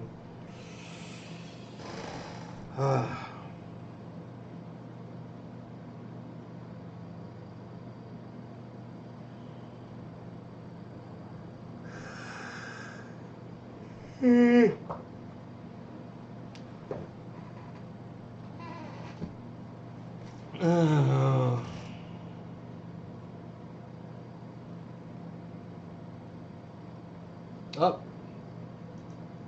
Are we going to do it? Come on, crypto.com. What do you got?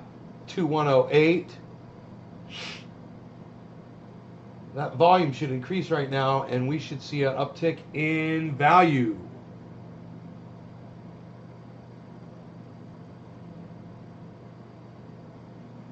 Just by what the candlesticks are saying, and maybe I'm reading the value to volume wrong, and maybe I need to be using, you know, the other chart over here with it's got different formulas for calculating these sorts of things.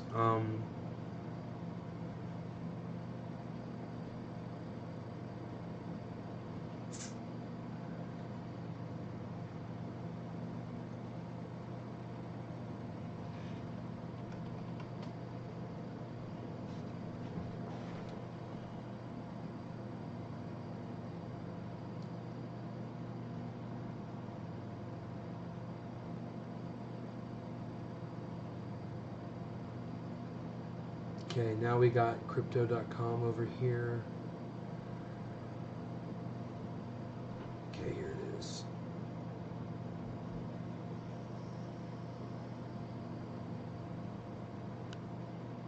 Oh. Oh. No shit. That's how you stretch this out and get it down to... Oh, one day. I gotcha. That's over a day. Okay.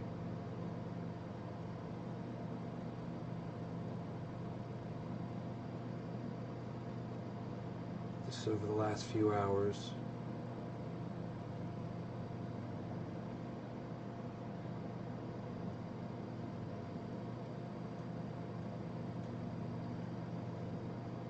Wow, you can really get right down in there. Okay. Wow.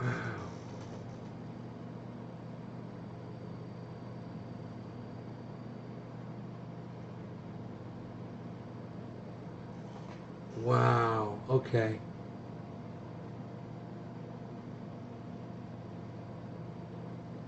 It says it's giving me the percentage. What's the fucking price over here? Crow. It doesn't say.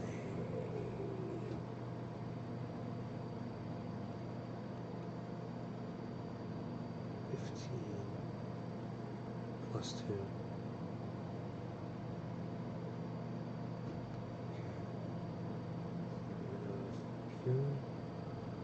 Let's get rid of you. Let's get rid of you. There you are. There's the value, 2109. Okay, I gotcha.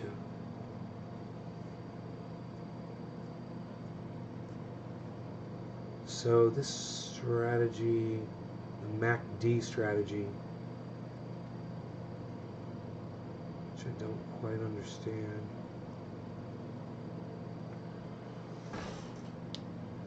I'm looking at a new chart. It's tradingview.com chart. And I'm going to learn how to read this MACD strategy.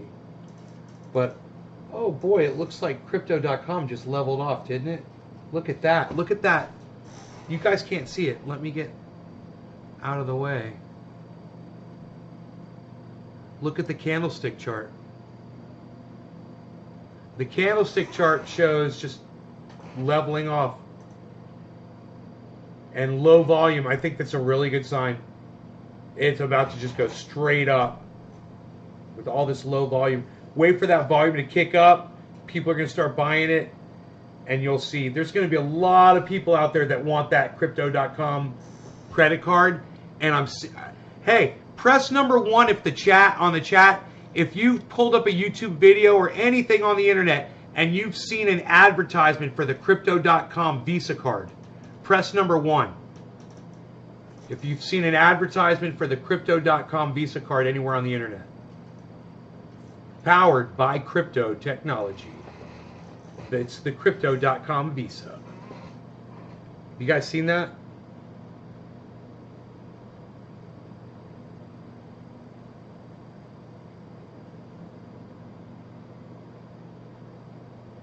Killer GB's seen the ads. I have too.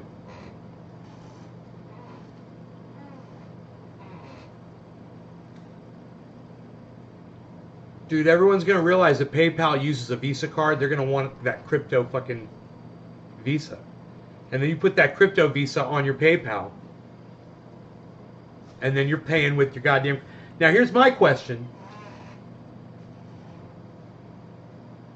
Does it only use crypto.com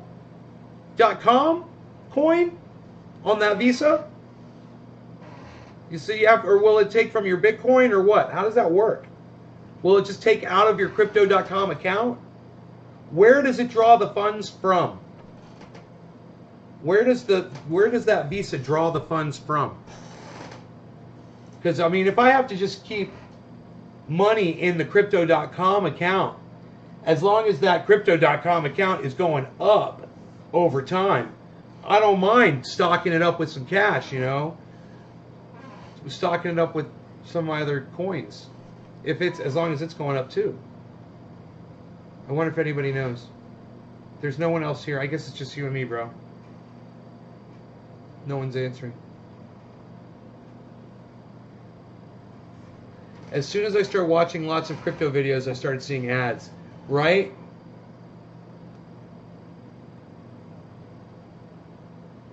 Drop in value, drop in volume simultaneously here.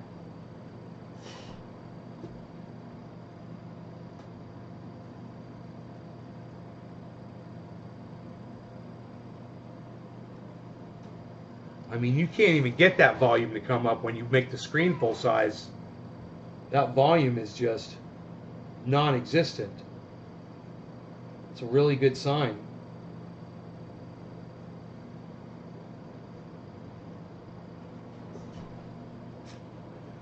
So we'll just have to wait and see.